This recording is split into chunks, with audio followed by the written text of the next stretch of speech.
وداعيا إلى الله بإذنه وسراجا منيرا صلى الله تعالى عليه وعلى آله وعلى أصحابه وبارك وسلم تسليما كثيرا كثيرا أما بعد. میرے بھائیو اور دوستو، اللہ تعالیٰ نے انسان کو ایک دوسرے کا محتاج بنایا ہے، اور جو جتنا مالدار ہوتا ہے وہ اتنا زیادہ محتاج ہوتا ہے، جو جتنا فقیر ہوتا ہے اس کی محتاجی اتنی تھوڑی ہوتی ہے. آپ کو پنکھے چاہیے، چل رہے ہیں، دیہاتوں میں چلے جائیں بغیر پنکھوں کے بیٹھے ہوئے ہیں، ان کو محسوس بھی نہیں ہو رہا کہ ہمیں پنکھے کی ضرورت ہے. اس سے زیادہ مالدار وہ ایئر کنڈیشن کے بغیر نہیں بیٹھ سکتے. فقیر کے بچے کو پتہ ہی کوئی نہیں یہ کیا ہوتا ہے. جتنا کوئی مالدار ہوتا چلا جاتا ہے اتنا محتاج ہوتا چلا جاتا ہے. خود کفیل دنیا میں کوئی نہیں ہوتا، بس اتنا ہوتا ہے. خود کفیل ہم کہتے ہیں جو پیسے کما لے اور اپنی ضرورتیں پیسے سے لوگوں سے پوری کروا لے تو کہتے ہیں یہ خود کفیل ہے. لیکن جو خود کفیل اپنی ذات میں لفظ ہے یہ کسی پر صادق نہیں آتا. ہر انسان دوسرے کا محتاج ہے. میرے پاس پیسہ ہے، میں اپنی ضرورتیں لوگوں سے خرید لیتا ہوں. میرے پاس پیسہ کوئی نہیں، میں مزدوری کر کے کسی کی اس سے اپنی ضرورتیں لے لیتا ہوں. لیکن ہیں ہم سارے ایک دوسرے کے محتاج. اور اللہ نے امت کو مختلف طبقات میں تقسیم کیا ہوا ہے. کسی کو کسی کام پہ لگایا، کسی کو کسی کام پہ لگایا، کوئی کسی کام پہ لگا ہوا ہے، اور ان کو اس طرح اس میں فٹ کر دیا ہے کہ ان کو کوئی اور کام آتا ہی نہیں ہے.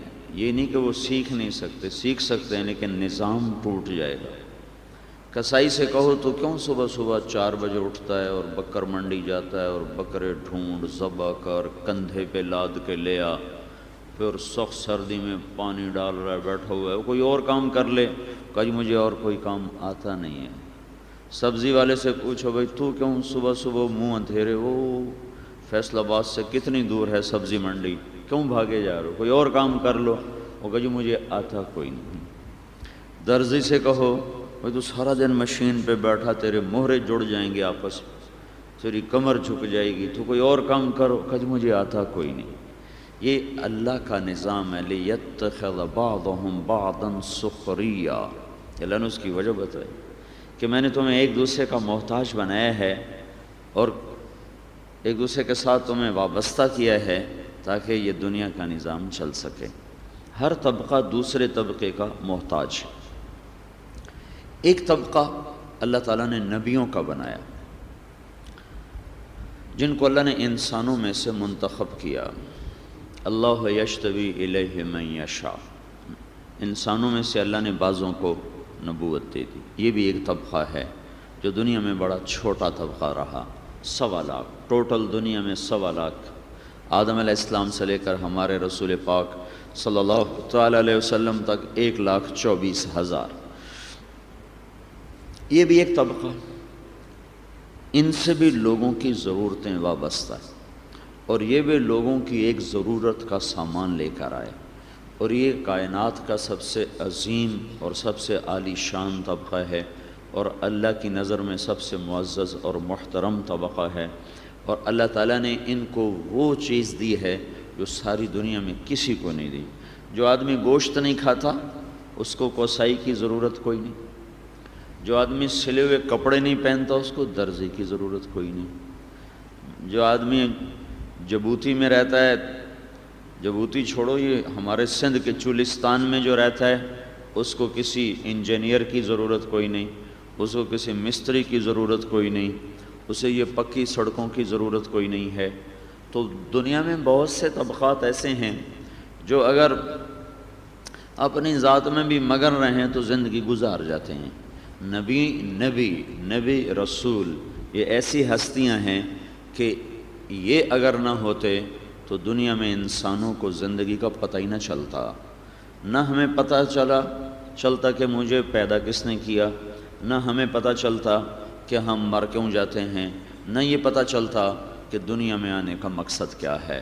بالکل انسان جانوروں کی طرح ہوتے، جیسے ایک آج بھی بہت بڑا طبقہ ہے جو نبیوں کی تعلیم کو نہیں جانتا، تو ان کو اللہ تعالیٰ فرماتا ہے اولئک کالانعام بل ہم اضل، یہ جانور ہیں، جانوروں سے بھی بدتر ہیں، انہم الا کالانعام، ان کو جانوروں کے سوا اور کچھ نہیں کہا جا سکتا۔ اولئک شر البریہ، یہ اس زمین کی سب سے بدترین مخلوق ہیں۔ ان شر الدواب، جانور ہیں، زمین کی سب سے بدتر مخلوق ہیں، اور اس میں سے یہ جانور ہیں، جانوروں میں بھی یہ سب سے بدتر لوگ ہیں۔ تو انبیاء کیا کرتے ہیں؟ انبیاء انسانوں کو خالق کا پتہ بتاتے ہیں، دنیا میں آنے کا مقصد سمجھاتے ہیں، موت کا سبب بتاتے ہیں، موت کے بعد کیا ہونے والا ہے یہ بتاتے ہیں، دنیا میں کس نے بھیجا ہے یہ ایک بہت بڑا علم ہے، دنیا میں کیوں بھیجا ہے یہ بہت بڑا علم ہے، موت کے بعد کیا ہونے والا ہے یہ بہت بڑا علم ہے، جو یہ علم نہیں جانتا اس سے بڑا دنیا میں جاہل کوئی نہیں ہے۔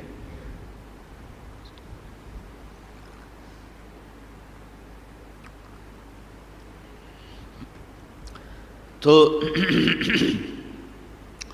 جن چیزوں کی وجہ سے لوگ عزت پاتے ہیں وہ روپیہ، دولت، حکومت ہے اور مختلف فنون ہیں، انبیاء کے پاس یہ چیزوں میں سے کوئی چیز نہ تھی سوائے چند ایک، لیکن وہ اتنے معزز لوگ ہیں کہ ان کو زمین آسمان کا خالق جس نے پیدا کیا وہ کہتا ہے سلام علی ابراہیم، میرا ابراہیم کو سلام پیش کیا جائے۔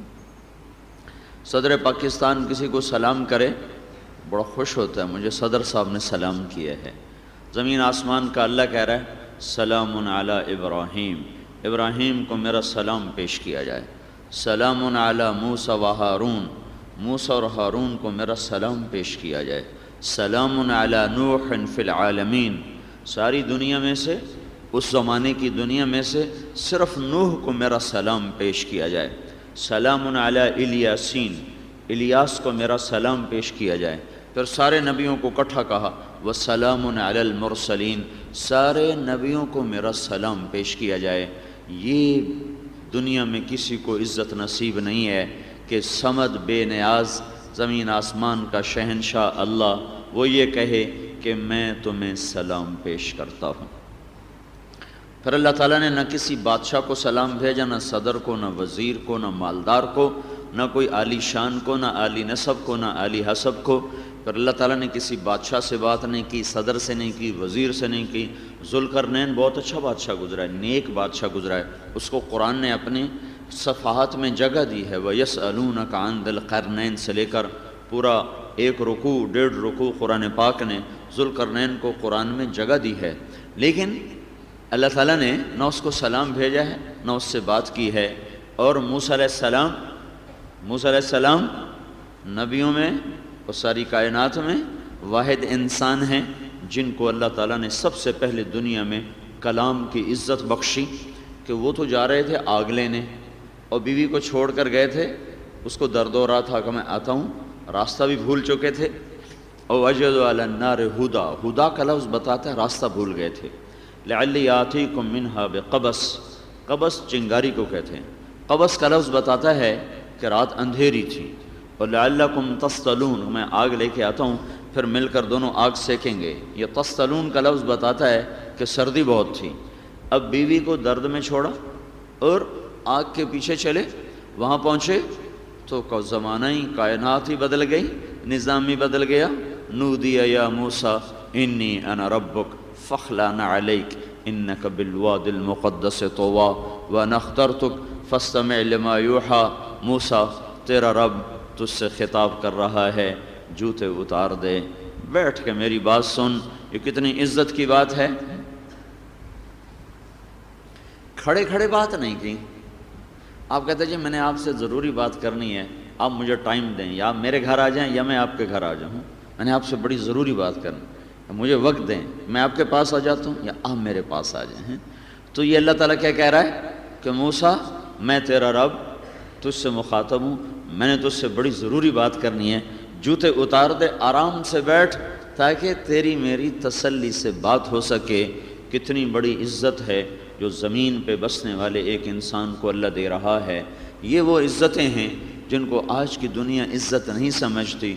اندھیر نگری کا جہان ہے، پیسہ ہی تولا جاتا ہے، پیسہ ہی بولتا ہے، پیسہ ہی تولتا ہے، وہی عزت ہے۔ زیادہ ہو جائے عزت ہے، کم ہو جائے ذلت ہے، اور اسی پر ترازو تولے جاتے ہیں، اسی پر انسانوں کو تولا اور پرکھا جاتا ہے۔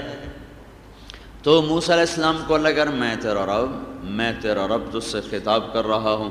پھر اس قصے کو اللہ نے قرآن میں اتنا دہرایا کہ سب سے زیادہ موسیٰ علیہ السلام کو اللہ تعالیٰ نے قرآن میں جگہ عطا فرمائی ہے۔ تو اللہ تعالیٰ کا سب سے محبوب ترین طبقہ وہ انبیاء کا ہے۔ انبیاء آ کر زندگی کا پتہ بتاتے ہیں، زندگی کا مقصد سمجھاتے ہیں، اور صراط مستقیم بتاتے ہیں، جنت اور جہنم بتاتے ہیں۔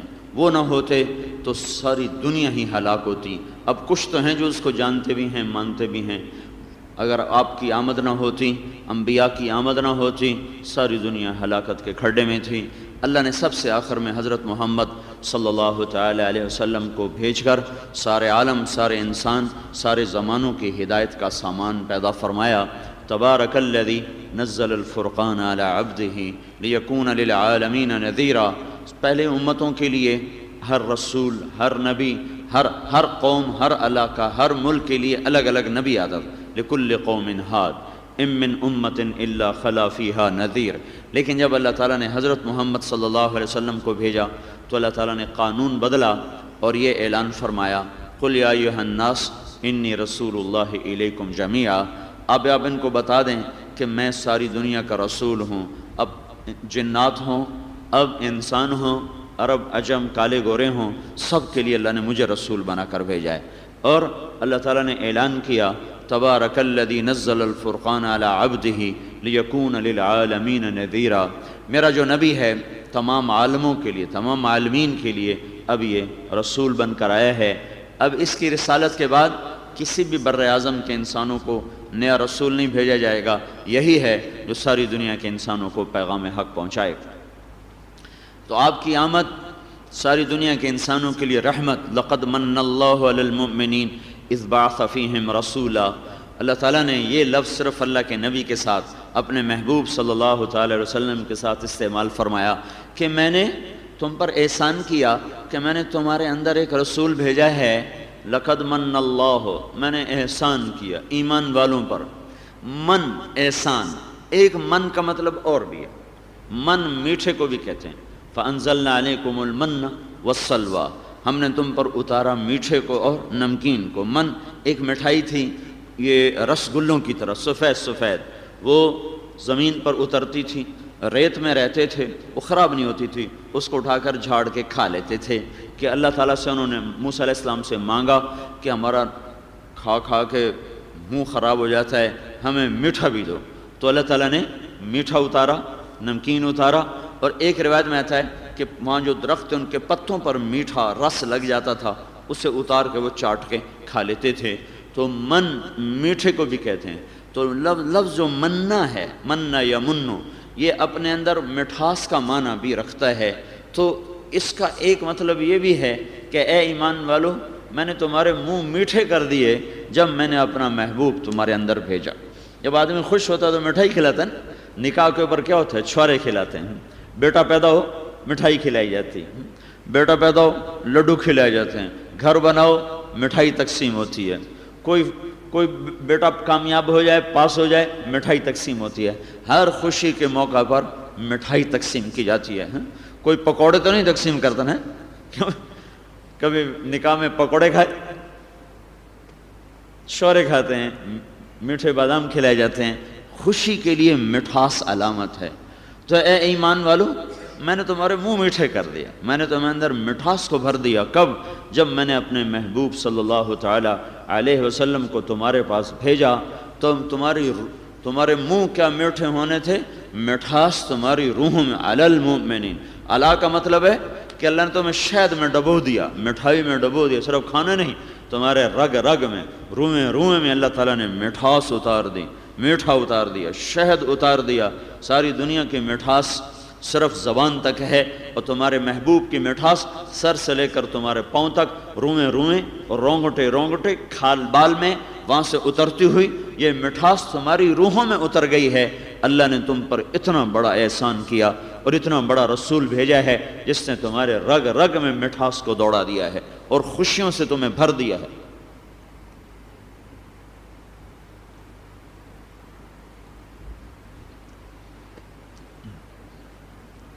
تو آپ کی آمد کا یہی مہینہ تھا۔ پچھلے سال میں یہاں تھا تو 22 اپریل 12 ربیع الاول ایک جمع ہو گئے تھے۔ 22 اپریل تھی 12، ہمارے نبی کی تاریخ پیدائش انگریزی مہینوں کے لحاظ سے 22 اپریل 571 عیسوی ہے، اور قمری مہینوں کے لحاظ سے جو جمہور کا قول ہے، اور بھی قول ہیں، 8 کا بھی ہے، 9 کا بھی ہے، 10 کا بھی ہے، 2 کا بھی ہے، لیکن جو جمہور کا قول ہے وہ 12 ربیع الاول ہے۔ تو 12 اور 22 پچھلے سال کٹھی تھی، دن جمعہ کا تھا۔ اس سال میں جماعت میں گیا ہوا تھا جبوتی، وہاں سے واپس دبئی پہنچے تو وہاں 12 ربیع الاول تھی اور پیر کا دن تھا، تو پیر اور 12 ربیع الاول اس دفعہ کٹھے ہوئے وہاں دبئی میں بیان کر رہا تھا، تو مجھے اچانک یاد آیا کہ آج پیر بھی ہے اور آج 12 ربیع الاول بھی ہے، تو دو چیزیں پھر اس سال کٹھے ہو گئیں۔ پچھلے سال انگریزی عربی کی تاریخ اکٹھی ہوئی تھی 22 اپریل 12 ربیع الاول، اس سال دن اور تاریخ اکٹھے ہوئے، یہاں تو منگل کا دن تھا 12 تاریخ، وہاں پیر کا دن تھا، تو پیر کا دن تھا 12 ربیع الاول 22 اپریل 571 عیسوی، یکم جیٹھ 668 بکرمی، جو ہمارا ہندی ساون بھادوں جیٹھ ہاڑ کا جو ہمارا چلتا وہ جیٹھ ہاڑ ساون، یہ جو ہندی مہینے ہیں یہ ویساکھ سے شروع، پہلا مہینہ ویساکھ سے شروع ہوتا ہے، ویساکھ، تو ویساکھ جیٹھ ہاڑ سے وہ چلتا ہے، تو وہ جیٹھ کی یکم تاریخ تھی اور 668 وہ بکرمی سال تھا جو ہمارا ہے، اور 22 اپریل تھی، اور 22 اپریل میں آپ صبح صادق کے وقت پیدا ہوئے، تو مکہ مکرمہ میں 22 اپریل کو صبح صادق 4:20 پر ہوتی ہے، تو اس لحاظ سے یہ بھی تعین ہو گئی کہ آپ 22 اپریل 12 ربیع الاول پیر کا دن 571 عیسوی اور 668 بکرمی اور عام الفیل یعنی ہاتھیوں والا سال، جس سال ابرہہ تباہ ہوا تھا اس سال میں آپ صبح ہو کے 4:20 پر دنیا میں تشریف لائے۔ ایسی تحقیق اور ایسی حفاظت کا نظام کسی یتیم کے لیے نہیں ہوتا۔ دنیا میں سب سے بڑا فاتح چنگیز خان آیا ہے، اس کی تاریخ پیدائش کسی کو نہیں پتا، حتیٰ کہ اس کے پیدائش کا سال بھی کسی کو یاد نہیں، اندازہ کرتے ہیں کہ یہ اس کی پیدائش کا سال ہے، چونکہ اس کو عروج 40 سال کے بعد ملا، 40 سال کے بعد وہ ایک خونخوار فاتح بنا اور دنیا کا فاتح اعظم بنا۔ تو دنیا کے سب سے بڑے فاتح کا نہ دن، نہ مہینہ، نہ ہفتہ، نہ تاریخ، سن اندازن سے، یہ یتیم ہیں، فقیر ہیں، یتیم پیدا ہو رہے ہیں، فقر کی زندگی گزاری ہے، مسکین بن کے دنیا سے رخصت ہو گئے، لیکن ان کا دن بھی محفوظ ہے، تاریخ بھی محفوظ ہے، وقت بھی محفوظ ہے، مہینہ بھی محفوظ ہے، سال بھی محفوظ ہے، اور عربی سال بھی محفوظ ہے، انگریزی سال بھی محفوظ ہے، ہندی سال بھی محفوظ ہے، اور سیرت لکھنے والوں نے جتنے بھی کیلنڈر ہیں وہ سارے کیلنڈر کے حساب سے تاریخیں بنائیں۔ ایران میں کیا کیلنڈر تھا، روم میں کیا کیلنڈر تھا، اور یونان میں کیا کیلنڈر تھا، جتنے کیلنڈر بنتے ہیں اس وقت دنیا میں اس وقت مروج تھے، ان تمام کیلنڈر کے لحاظ سے اللہ کے محبوب کی تاریخ کو، دن کو، پیدائش کو، گھڑی کو، گھنٹے کو، وقت کو، سب کو محفوظ کر کے بتایا ہے۔ تو حضرت محمد صلی اللہ تعالی علیہ وسلم کی آمد ہی سارے عالم کے لیے رحمت، مٹھاس، شہد، شیرینی، محبتیں، اور پھر اللہ تعالیٰ نے اپنے نبی کے ساتھ جو الفاظ جمع کیے وہ بھی بڑے چن کے جمع کیے۔ آپ آمنہ کے پیٹ میں پروان چڑھ رہے ہیں جو امن کی نشانی ہے، آپ عبداللہ کی پشت سے نکلے ہیں جو بندگی کا مطلب دیتا ہے، آپ ہاشم خاندان سے ہیں، ہاشم کا مطلب ہوتا ہے روٹی کو چورا کر کے کھلانا، یہ پٹھان بناتے ہیں سرید، عربوں میں بھی ہے، شوربے میں روٹی ڈال کے ٹکڑے ٹکڑے کر دینا، پھر اوپر بوٹیاں گوشت رکھنا، اس کو سرید کہا جاتا ہے، اس کا نام ہے ہاشم۔ آپ کے پردادا کا نام ہاشم نہیں تھا، عمر تھا، عمر۔ ہاشم ان کا لقب تھا کہ وہ کھلاتے بہت تھے اور سخی بہت تھے، اس سخاوت کی وجہ سے ان کا نام ہاشم پڑ گیا، اور یہ خاندان ویسے بھی تمام خاندانوں سے سب سے اعلیٰ، سب سے افضل۔ ہمارے نبی کی آمد سے پہلے سے ہی ہاشم اور عبد المطلب اور عبد مناف یہ خاندان اوروں سے الگ ممتاز حیثیت رکھتا تھا۔ تو ہاشم روٹی کھلانے والا، عبداللہ بندگی، آمنہ امن۔ جس دائی کے ہاتھوں آپ دنیا میں باہر آئے اس دائی کا نام شفا تھا۔ یہ حضرت عبد الرحمن بن عوف کی والدہ ہیں، عبد الرحمن بن عوف ان کے بیٹے تھے، ان کا نام شفا ہے۔ تو اور جس مہینے میں آپ پیدا ہوئے وہ مہینہ ربیع ہے، ربیع بہار کی بارش کو کہتے ہیں۔ یعنی ہر لفظ میں جب میں نے غور کیا تو ہر لفظ میں ایسا حسن نظر آیا۔ اور جس نے دودھ پلایا اس کا نام حلیمہ ہے، جو حلم، تدبر اور بردباری کی نشانی ہے۔ جس خاندان سے وہ تعلق رکھتی ہیں اس خاندان کا نام بنو سعد ہے، سعد سعادت۔ عبد المطلب نے پوچھا نا، جب وہ آئی نا دودھ پلا بچہ لینے، پہلے تو چھوڑ کے چلی گئی تھی، پھر دوبارہ آئیں لینے کے لیے، تو حضرت عبد المطلب نے پوچھا تیرا نام کیا ہے؟ کہا حلیمہ۔ کا ماشاءاللہ، حلم آ گیا۔ حلم، حلم سمجھ تو اخلاق جب کسی انسان کا اخلاق سب سے اوپر پہنچ جائے تو اس کو حلیم کہتے ہیں۔ جب کسی عورت کے اخلاق چوٹی کو چھو جائیں تو اس کو حلیمہ کہتے ہیں۔ اسحاق علیہ السلام کو اللہ تعالیٰ نے ذکر کیا ہے قرآن میں بغلام علیم، اور اسماعیل علیہ السلام کو اللہ تعالیٰ نے قرآن میں ذکر کیا ہے بغلام حلیم۔ اسماعیل علیہ السلام کا درجہ اسحاق علیہ السلام پہ زیادہ ہے، اس صفت کی وہ علیم ہیں اور اسماعیل حلیم ہیں، اور حلیم علیم سے افضل ہوتا ہے۔ تو جب انہوں نے کہا میرا نام حلیمہ، کہا واہ واہ واہ واہ، حلم آ گیا۔ پھر فرمایا تیرا خاندان کیا ہے؟ کہ بنو سعد۔ کہا واہ واہ واہ واہ، سعادت بھی آ گئی، حلم بھی آ گیا، سعادت بھی آ گئی۔ تو میں نے ایک دفعہ غور کیا، ہر نام کے اندر اتنا خوبصورت مطلب چھپا ہوا ہے۔ حلم، پھر دودھ، چھاتی کون سی ہے؟ حلم، اس کا خاندان کیا ہے؟ سعادت۔ دائی کون سی ہے؟ شفا، شفا، شفا تو شفائی ہے، ہیں؟ شفا، صحت، عافیت، روحوں کی بھی جسموں کی بھی۔ ماں کیا ہے؟ امن، آمنہ۔ باپ کیا ہے؟ عبداللہ بندگی۔ خاندان کیا ہے؟ ہاشم، خدمت گزاری، خدمت خلق، روٹی کھلانا۔ مہینہ کون سا ہے؟ ربیع، ربیع، بہار کی بارش، موسم بہار، کہ ایک بہار ہے جہان کی، ایک بہار ہے روحوں کی، ایک بہار ہے انسانیت کی۔ یہ وہ نبی ہے ربیع الاول میں آمد۔ اس لیے اللہ نے آپ کو رمضان میں نہیں پیدا کیا، حج کے مہینے میں نہیں پیدا، جو مہینے پہلے سے بابرکت ہے۔ آپ حج کے بابرکت مہینے میں پیدا ہوئے، آپ رمضان کے بابرکت مہینے میں پیدا ہیں، آپ محرم کے بابرکت مہینے میں پیدا، 4 مہینے جو حرم ہیں، منہا اربعۃ حرم، وہ شوال، ذوالقعدہ اور وہ کیا اس کو کہتے ہیں، ذوالحج اور رجب۔ تو آپ رجب کے بابرکت مہینے میں نہیں پیدا ہوئے، محرم سے سال شروع ہوتا ہے عربوں کا، تو وہ آپ محرم کے بابرکت مہینے میں نہیں پیدا ہوئے ہیں۔ اس کو یہ نہ کہے کہ رمضان کی برکتیں لے کر آئے، حج کی برکتیں لے کر آئے۔ اللہ نے ربیع میں پیدا کیا، ربیع میں پیدا کر کے 2 باتیں بتائیں۔ ایک تو یہ بتایا کہ میرا نبی کسی بابرکت مہینے کا محتاج نہیں، یہ خود برکتوں والا ہے، جس مہینے میں پیدا ہوگا وہ مہینہ ہی بابرکت ہوگا۔ دوسرا یہ بتلایا کہ جیسے ربیع بہار کو کہتے ہیں نا، کہ جیسے تمہارے موسموں میں بہار آ رہی ہے، ایسے ہی اب انسانیت کے اجڑے چمن میں بھی بہار آ رہی ہے، اب روحوں کے اجڑے چمن میں بھی بہار آ رہی۔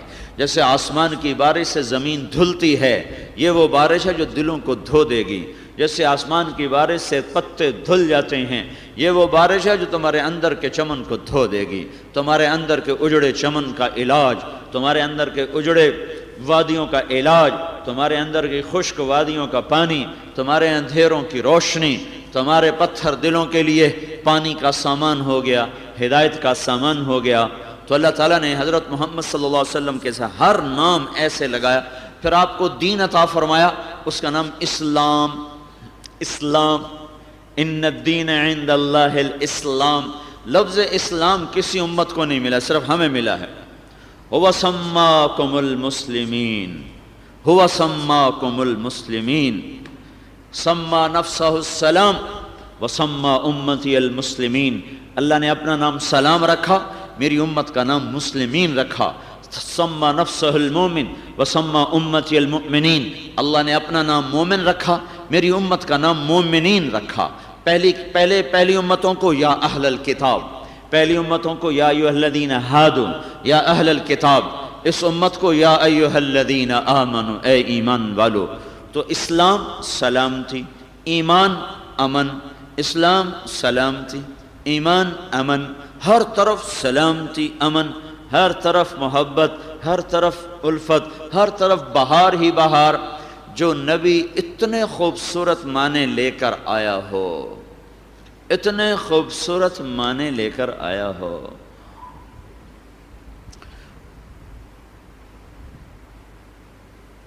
ہو اسی کی امت ایک دوسرے کو نماز میں قتل کر رہی ہو، نماز میں،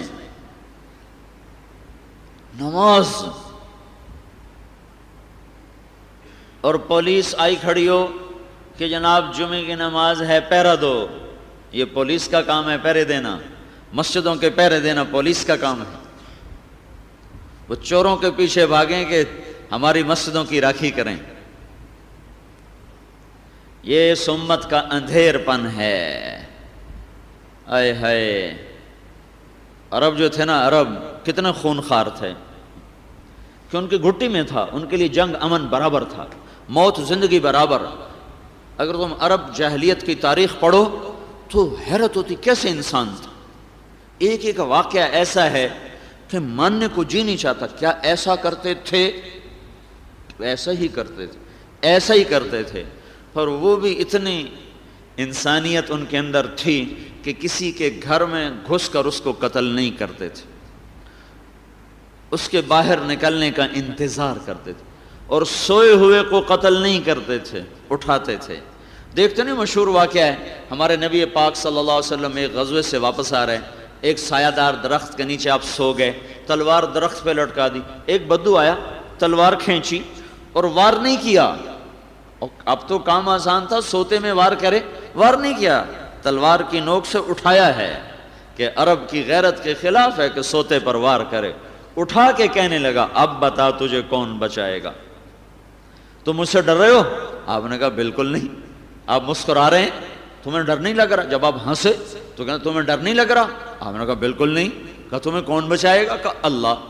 جب ہمارے نبی نے کہا اللہ تو ساتھ ہی جبریل نے ایک مکہ مارا زور سے اس کے سینے پر، تلوار ادھر و ادھر، تو آپ نے تلوار اٹھا لی۔ کب تمہیں کون بچائے گا؟ کہ مجھے تو ہی بچائے گا۔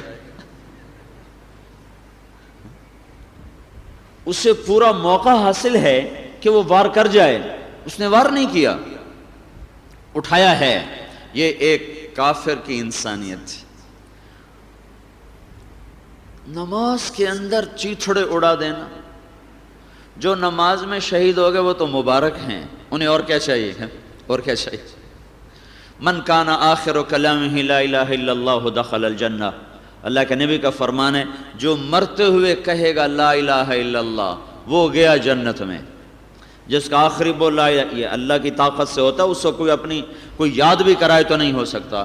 پروفیسر نور احمد صاحب ہیں ہمارے ملتان کے، میرے ضلع ملتان کے، پروفیسر ریٹائر ہوئے اور 30-40 سال ڈاکٹر رہے۔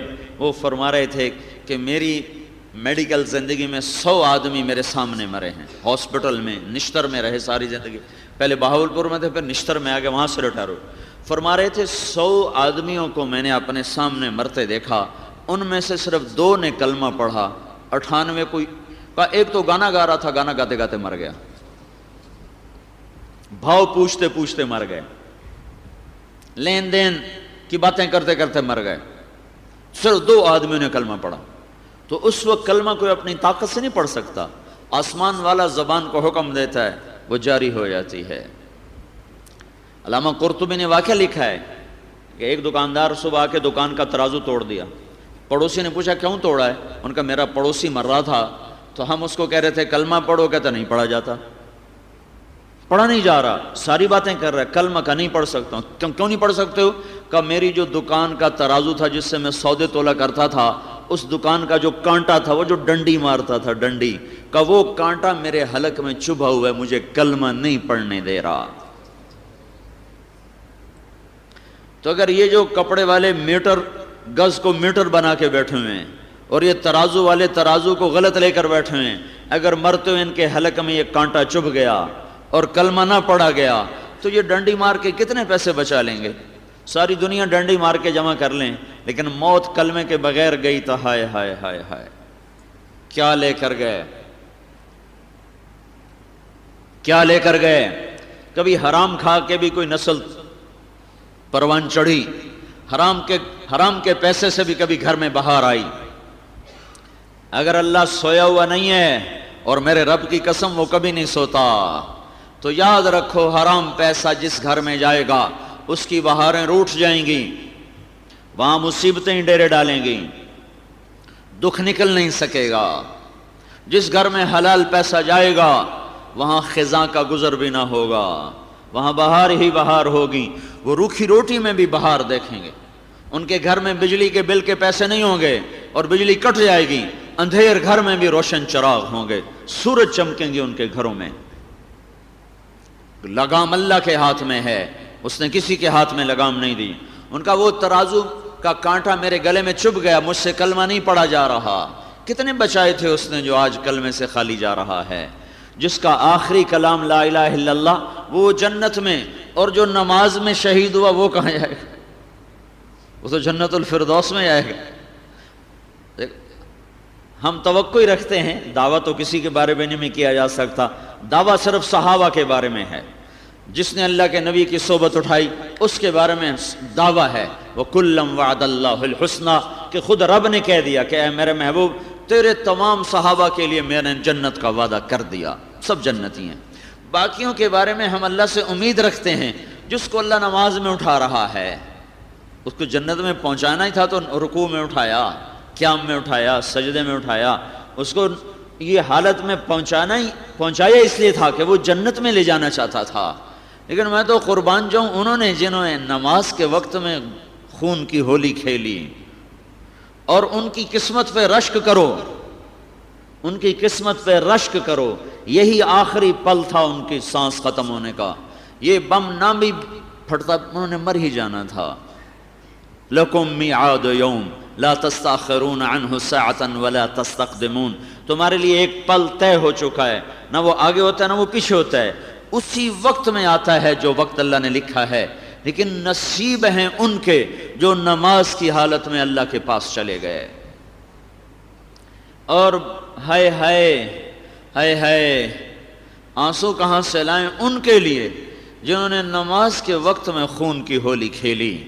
شاید وہ یہ سمجھے ہوں گے کہ موت ہمیں نہیں آئے گی، شاید وہ یہ سمجھے ہوں گے کہ اللہ سو گیا ہے، غافل ہے، اسے پتہ کوئی نہیں ہے، شاید وہ یہ سمجھے ہوں گے کہ موت کے بعد زندگی کوئی نہیں، شاید وہ یہ سمجھے ہوں گے کہ ہمیں پوچھنے والا کوئی نہیں، لیکن میرا رب کہتا ہے وَلَا تَحْسَبَنَّ اللَّهَ غَافِلًا عَمَّا يَعْمَلُ الظَّالِمُونَ، انہیں بتا دو تمہارا رب ظالموں سے غافل نہیں ہے۔ پکڑتا کیوں نہیں ہے؟ پکڑتا کیوں نہیں ہے؟ كَإِنَّمَا يُؤَخِّرُهُمْ لِيَوْمٍ تَشْخَصُ فِيهِ الْأَبْصَارُ، وہ اس لیے نہیں پکڑتا کہ دنیا امتحان کی جگہ ہے، کبھی کبھی پکڑ بھی لیتا ہے، زیادہ مہلت دیتا ہے کہ اس نے ایک دن رکھا ہے جس دن آنکھیں پھٹ جائیں گی اور اللہ کا عرش سروں پہ آ جائے گا۔ وَيَحْمِلُ عَرْشَ رَبِّكَ فَوْقَهُمْ يَوْمَئِذٍ ثَمَانِيَةٌ، اور میرے رب کا عرش سروں پر، وَجَاءَ رَبُّكَ وَالْمَلَكُ صَفًّا صَفًّا، اور میرا اللہ خود آئے گا اور اپنے فرشتوں سمیت آئے گا۔ وَجِيءَ يَوْمَئِذٍ بِجَهَنَّمَ، اور اس دن جہنم بھی آئے گی۔ وَأُزْلِفَتِ الْجَنَّةُ لِلْمُتَّقِينَ، اور جنت بھی آئے گی۔ يَوْمَئِذٍ يَتَذَكَّرُ الْإِنسَانُ، آج ظالم کہے گا ہائے میں نے کیا کر دیا، ہے میں نے کیا کر دیا، وہ میں نے یہ کیا کیا۔ وَأَنَّى لَهُ الذِّكْرَى وَأَنَّى لَهُ الذِّكْرَى وَأَنَّى لَهُ الذِّكْرَى، ارے بدبخت، ارے بدبخت، اب تیرے آنسو کی کوئی قیمت نہیں، اب تیری ہائے ہائے کی کوئی قیمت نہیں، اب تیرے واہ ویلے کی کوئی قیمت نہیں۔ دنیا میں ایک آنسو کا قطرہ تیرے زندگی بھر کے گناہ دھو دینے کے لیے بالکل کافی تھا، وافی اور شافی تھا۔ رو آنسو ختم، خون بہاؤ، خون ختم، پیپ بہاؤ، پیپ ختم.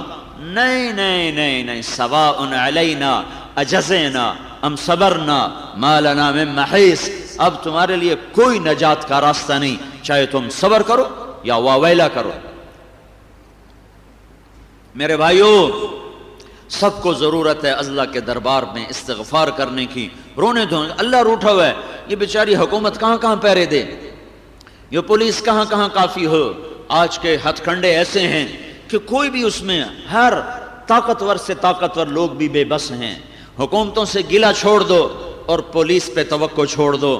یہ تو بیچارے ہمارے جیسے کمزور انسان ہیں. ہاں، اس کو بلاؤ جس کا نام حفیظ ہے، اس کی منت کر لو، میرے رب تو آ. کب تک تیرے محبوب کی اے کب تک خون بہتا رہے گا؟ کب تک یہ پانی کی طرح خون بہتا رہے گا؟ یہ اس وقت تک بہتا رہے گا جب تک ہم اللہ کو منا نہیں لیتے. یہ اس وقت تک ہولی کھیلی جائے گی جب تک اللہ کو منا نہیں لیا جاتا.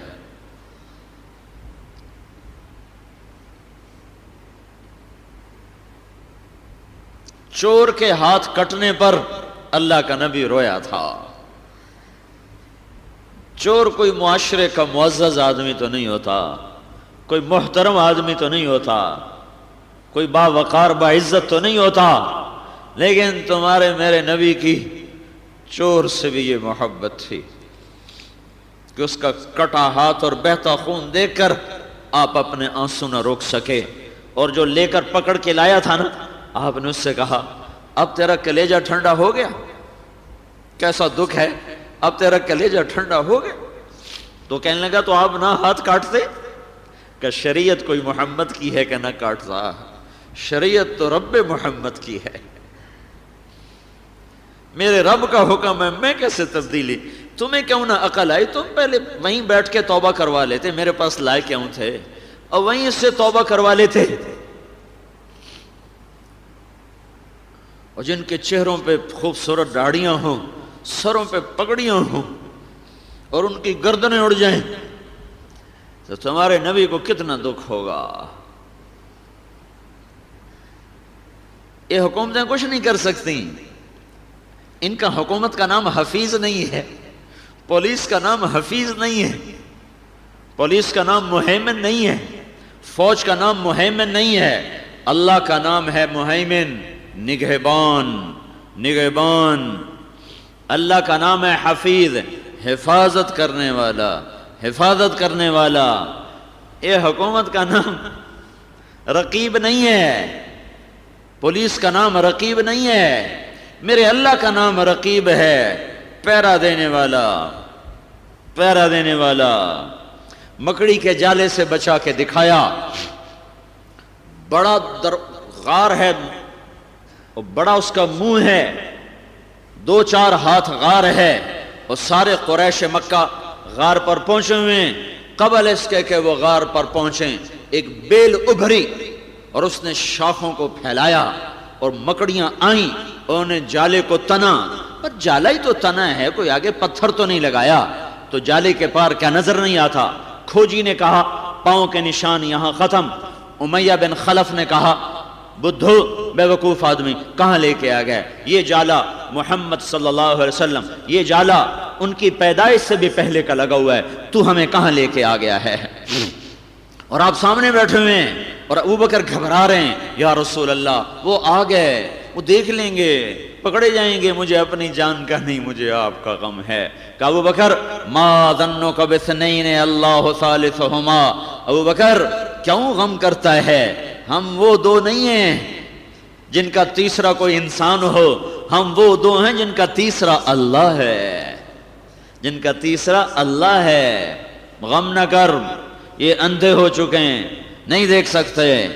امیہ بن خلف نے غار کے منہ پر بیٹھ کر اندر منہ کر کے پیشاب کیا تو آپ مسکرا پڑے. آپ کا دیکھو اگر یہ ہمیں دیکھتا تو یہاں بیٹھ کے پیشاب کرتا. وہ رقیب ہے، اس سے کہو یا اللہ ہمارا پیرا دے.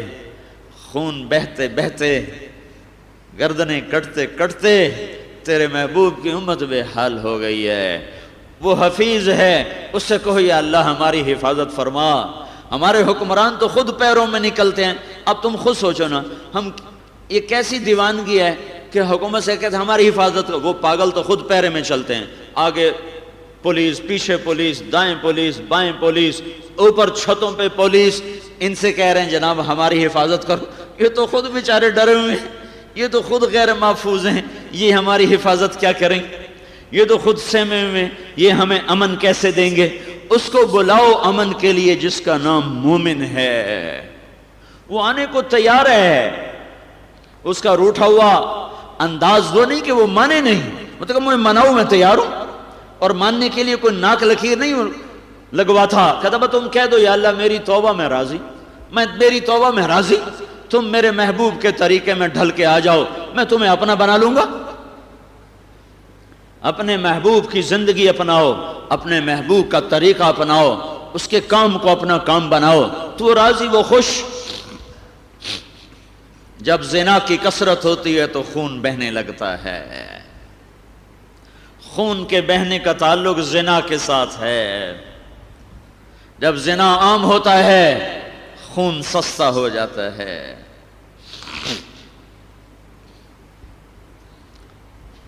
تو اگر حفاظت کے نظام چلانے ہیں تو زنا سے توبہ کرو، زنا کے اڈے چلانے والوں سے توبہ کرواؤ۔ ہاں اللہ کرے گا تو ہوگا، وہ نہیں کرے گا تو نہیں ہو سکتا۔ ہمارے جیسے ہماری حفاظت نہیں کر سکتے، یا عمر جیسے حکمران لاؤ وہ آ نہیں سکتے، وہ نہیں ہو سکتے۔ عمر صحابہ میں بھی ایک ہی بنا تھا، کچھ سارے صحابی کوئی عمر بن کے دکھا سکا، کوئی ابو بکر بن کے دکھا سکا، کوئی عثمان بن سکا، کوئی علی بن سکا، کوئی زبیر بن سکا، کوئی طلحہ بن سکا۔ مامون رشید سے اس کے ایک آدمی کہنے لگا تو کیسا حکمران ہے، عمر کو نہیں دیکھتے کیسی حکومت کرتا تھا، تو کیسا؟ وہ کہنے لگا مامون اگر عمر حکمران تھا تو رعایا ابو ہریرہ تھے، تم ابو ہریرہ بن جاؤ میں عمر بن جاتا ہوں، تم تو یہی بدمعاش رہو اور میں عمر بن جاؤں تم تو مجھے ویسے ہی قتل کر دو گے، پہلے تم ابو ہریرہ بن کے دکھاؤ پھر میں تمہیں عمر بن کے دکھاتا ہوں۔ تو آج کی رعایا کہتی ہے ہمیں کچھ نہ کہو، حکمرانوں تم عمر بن جاؤ، پولیس والوں تم سلمان فارسی بن جاؤ۔ سلمان فارسی رضی اللہ عنہ کے دور میں مدائن کے گورنر تھے، چوریاں زیادہ ہونے لگیں، لوگوں نے شکایت کی، ان کا کاغذ قلم لاؤ، کاغذ قلم پہ لکھا اللہ کے بندے سلمان فارسی کی طرف سے جنگل کے درندوں کے نام، یہ رات کو چور ہمیں تنگ کر رہے ہیں، میری طرف سے تمہیں اجازت ہے رات کو جو تمہیں اس حال میں ملے اسے چیر پھاڑ دو، اور کہا یہ میرا خط لے جاؤ اور شہر کے دروازے پر کیل سے گاڑ دو۔ تو خط مدائن کے شہر کے دروازے کے اوپر کیل سے گاڑ دیا گیا، رات کو شیر اندر آ گئے، وہ نہیں آ سکتے، چونکہ آج کے نوجوان کی زندگی موسیقی میں ڈوبی ہوئی ہے، آج کی بیٹیوں کے سر ننگے ہو چکے ہیں، آج کے قدم آوارہ ہو چکے ہیں، آج قاضیوں کے قلم بک چکے ہیں، نسل کا قدم بہک چکا ہے، مسجدیں ویران ہیں، اور مسجد 500 آدمی کے لیے بنائی جاتی ہے 100 آدمی آتا ہے، جیل 100 آدمیوں کے لیے بنائی جاتی اس میں 500 آدمی بیٹھا ہوا ہے، جوئے کے اڈے عام ہیں۔ میں حیران ہوں، ایک اخبار میں اشتہار چھپا ہوا، پرائز بانڈ کے نمبر صحیح بتانے والے بابا، وہ جو بدبخت اس حد تک امت گمراہ ہو گئی کہ اتنی جرت ہوئی ہے کہ مجھ سے پتہ نہیں وہ کوئی نمبر پرچی چلتی ہے، کوئی ایسا ایک جوا چلتا ہے، جوا در جوا، ایک تو پرائز بانڈ پہلی جوا تھا، اب اس پر جوئے پر کوئی ایک اور جوا چل گیا ہے جس کی مجھے پوری سمجھ نہیں ہے، ایسا تھوڑا بہت سنا ہوا ہے، نمبر بیچتے ہیں کچھ ہوتا ہے، تو وہ ایک بابے کا اشتہار آیا ہوا، اس اخبار پہ قربان جاؤں جس نے اشتہار چھاپا، اس بابے پہ قربان جاؤں جس نے اشتہار دیا، اور ان لوگوں پہ بیٹھ کے آنسو بہاؤں جو اس بابے کے پاس نمبر پوچھنے جا رہے ہیں۔ تو جب امت اس سطح پر پہنچ چکی ہو تو خون سستا ہی ہوگا۔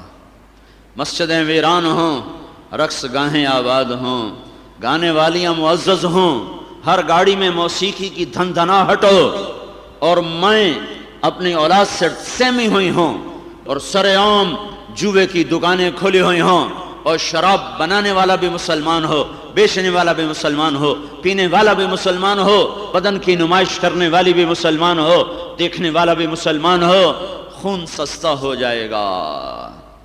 حفیظ کو بلاؤ، حفیظ کو بلاؤ، رقیب کو بلاؤ، مہیمن کو بلاؤ، مومن کو بلاؤ۔ وہ یہ دعویٰ کرتا ہے وَلَا يُبَدِّلَنَّهُمْ مِن بَعْدِ خَوْفِهِمْ أَمْنًا، میں تمہارے خوف کو امن میں بدلوں گا تو تمہیں امن ملے گا، ورنہ تمہیں کوئی امن نہیں دے سکتا۔ جب کرسی پہ بیٹھا ہوا آنے والی کی ضرورت سے اندھا ہوگا، صرف اسے رشوت چاہیے، میری جیب بھرو، میری جیب بھرو، اے ہائے کیا بتاؤں کیا بتاؤں۔ جب سینوں سے دل نکال کے پھینکے جا چکے ہوں اور وہاں پتھر فٹ کر دیے گئے ہوں، مظلوم سے بھی پیسے لینے، ظالم سے بھی پیسے لینے۔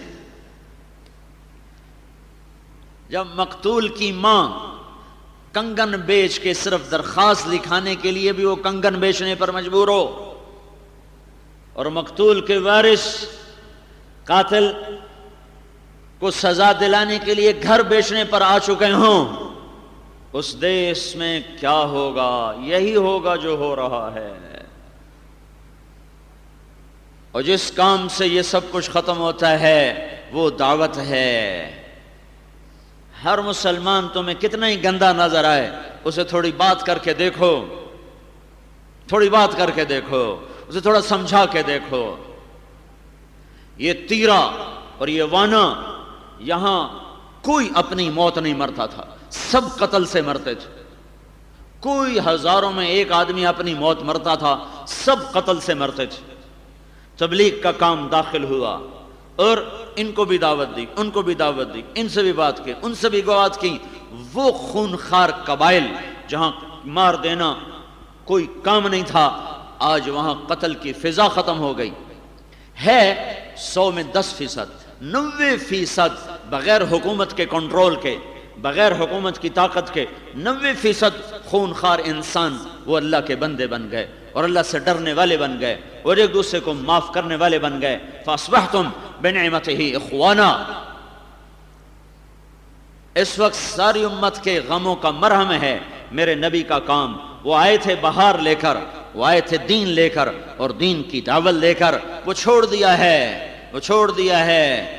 امت ظالموں کے حوالے ہے، میرا اللہ ارادہ کرے تو کون کوئی کیا کر سکتا ہے؟ کچھ بھی نہیں۔ سلمان فارسی، مدائن کا محاصرہ ہوا، سلمان فارسی رضی اللہ عنہ نے فرمایا میری قوم ہے، حملہ نہ کرو، مجھے سمجھانے دو۔ مدائن کے 2 حصے تھے، ایک دجلہ کے اس طرف، ایک اس طرف، فرات اس طرف، دجلہ اس طرف اس طرف۔ تو یہ آگے بڑھے اور قلعے کے قریب پہنچ کر فارسی میں بات شروع کی۔ میں تمہاری قوم کا ہوں، میں تمہارا بھائی ہوں، میں تمہیں سمجھاتا ہوں، یہ تمہارے خیر خواہ ہیں، تمہارا بھلا چاہتے ہیں، تمہارا ملک نہیں چاہتے، ان سے ان کے ہاتھ کلمہ پڑھ لو، دنیا بھی بچے گی آخرت۔ ان کا تو ہماری قوم کا غدار ہے۔ اور ایک قاصد کو کوئی قتل نہیں کرتا، دنیا کا قانون تھا، لیکن انہوں نے ایک دم پوری فصیل سے تیروں کی بوچھاڑ آئی، ہزاروں تیر آگے بڑھے اور دیکھا صحابہ نے کہ اب سلمان گیا۔ سلمان نے کہا لا الہ الا اللہ اللہ اکبر، یوں انگلی اٹھا لا الہ الا اللہ اللہ اکبر۔ تیر یوں آ رہے تھے کہ ان کے قریب اگر آدھے تیر یوں نکل گئے، آدھے یوں نکل گئے۔ حفیظ آ چکا ہے، رقیب آ چکا ہے، پولیس تو بیچاری میری طرح ہے۔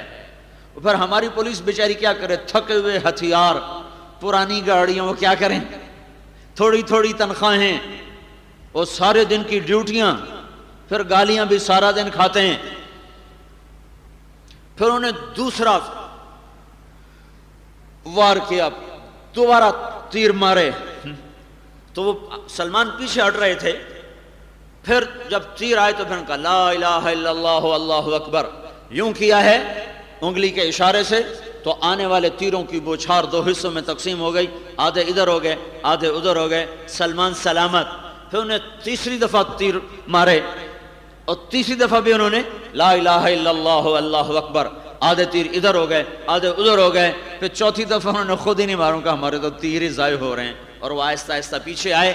یہ حفیظ ساتھ تھا، رقیب ساتھ تھا، مہیمن ساتھ تھا، مومن ساتھ تھا۔ ان تستفتحوا فقد جاءکم الفتح وان تنتهوا فهو خیر لکم وان تعودوا نعد ولن تغنی عنکم فئتکم شیئا ولو کثرت وان اللہ مع المؤمنین۔ وہ ساتھ کب ہوگا؟ جب اس کی زندگی اپنائیں گے، جب اس کے کام کو اپنائیں گے۔ آپ عالم کے آخری نبی بن کر آئے تو آپ اپنی امت کو دین بھی دے کر گئے، دین کی دعوت بھی دے کر گئے۔ ان بگڑے ہوئوں کو سمجھانا ہمارے ذمہ ہے۔ تبلیغ نے ایک نئی تاریخ لکھی، نئی تاریخ۔ میرے بھائیوں، پہلے 400 سال چھوڑ دو، 400 سال کا تو مقابلہ نہیں ہو سکتا، وہ تو بلا مقابلہ انتخاب ہے۔ پہلے 400 سال چھوڑ کر پچھلے 1000 برس میں اس تبلیغ جیسا کام کوئی نہیں ہوا۔ میں تمہیں عقیدت سے بھی کہہ رہا ہوں اور بصیرت سے بھی کہہ رہا ہوں، سارا جہان پھر کے کہہ رہا ہوں اور اپنی بساط کے مطابق پڑھ کے کہہ رہا ہوں، گھاٹ گھاٹ کا پانی پی کر اور عالم اسلام کی بڑی بڑی شخصیات کو مل کر، دیکھ کر بھی، سن کر بھی، پڑھ کر بھی، سفر بھی کر کے، پیدل بھی چل کے، ہواؤں میں اڑ کے، سمندر میں سفر کر کے، دریاؤں میں سفر کر کے، خشکی میں سفر کر کے، میں تمہیں عقیدت کے ساتھ صرف نہیں کہہ رہا، بصیرت سے کہہ رہا ہوں۔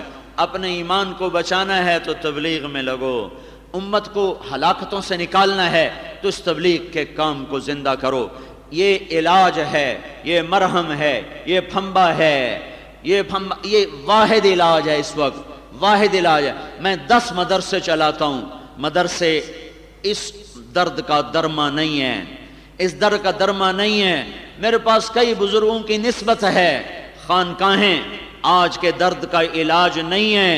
میں تمہیں بصیرت سے بتا رہا ہوں، میں بیعت کرنا چاہوں مجھے لاکھوں مرید مل سکتے ہیں، لیکن میں دیانت سے بتا رہا ہوں، دیانت سے کہہ رہا ہوں، یہ صرف چند لوگوں کی حد تک ہے۔ میرے پاس 10 مدرسے ہیں، میں 1000 بچے کو داخل کر سکتا ہوں، 1000 سے اوپر نہیں داخل کر سکتا، میرے پاس گنجائش نہیں ہے، اس سے زیادہ ہو نہیں سکتا، یہ عام نہیں ہو سکتا، یہ کام مخصوص لوگ بنا سکتا ہے، یہ امت کو بھنور سے نہیں نکال سکتے۔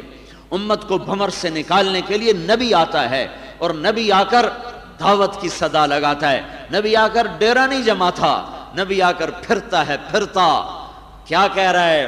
میرے اللہ کا نور کیا کہہ رہا ہے؟ میرے اللہ کا نور کیا کہہ رہا ہے؟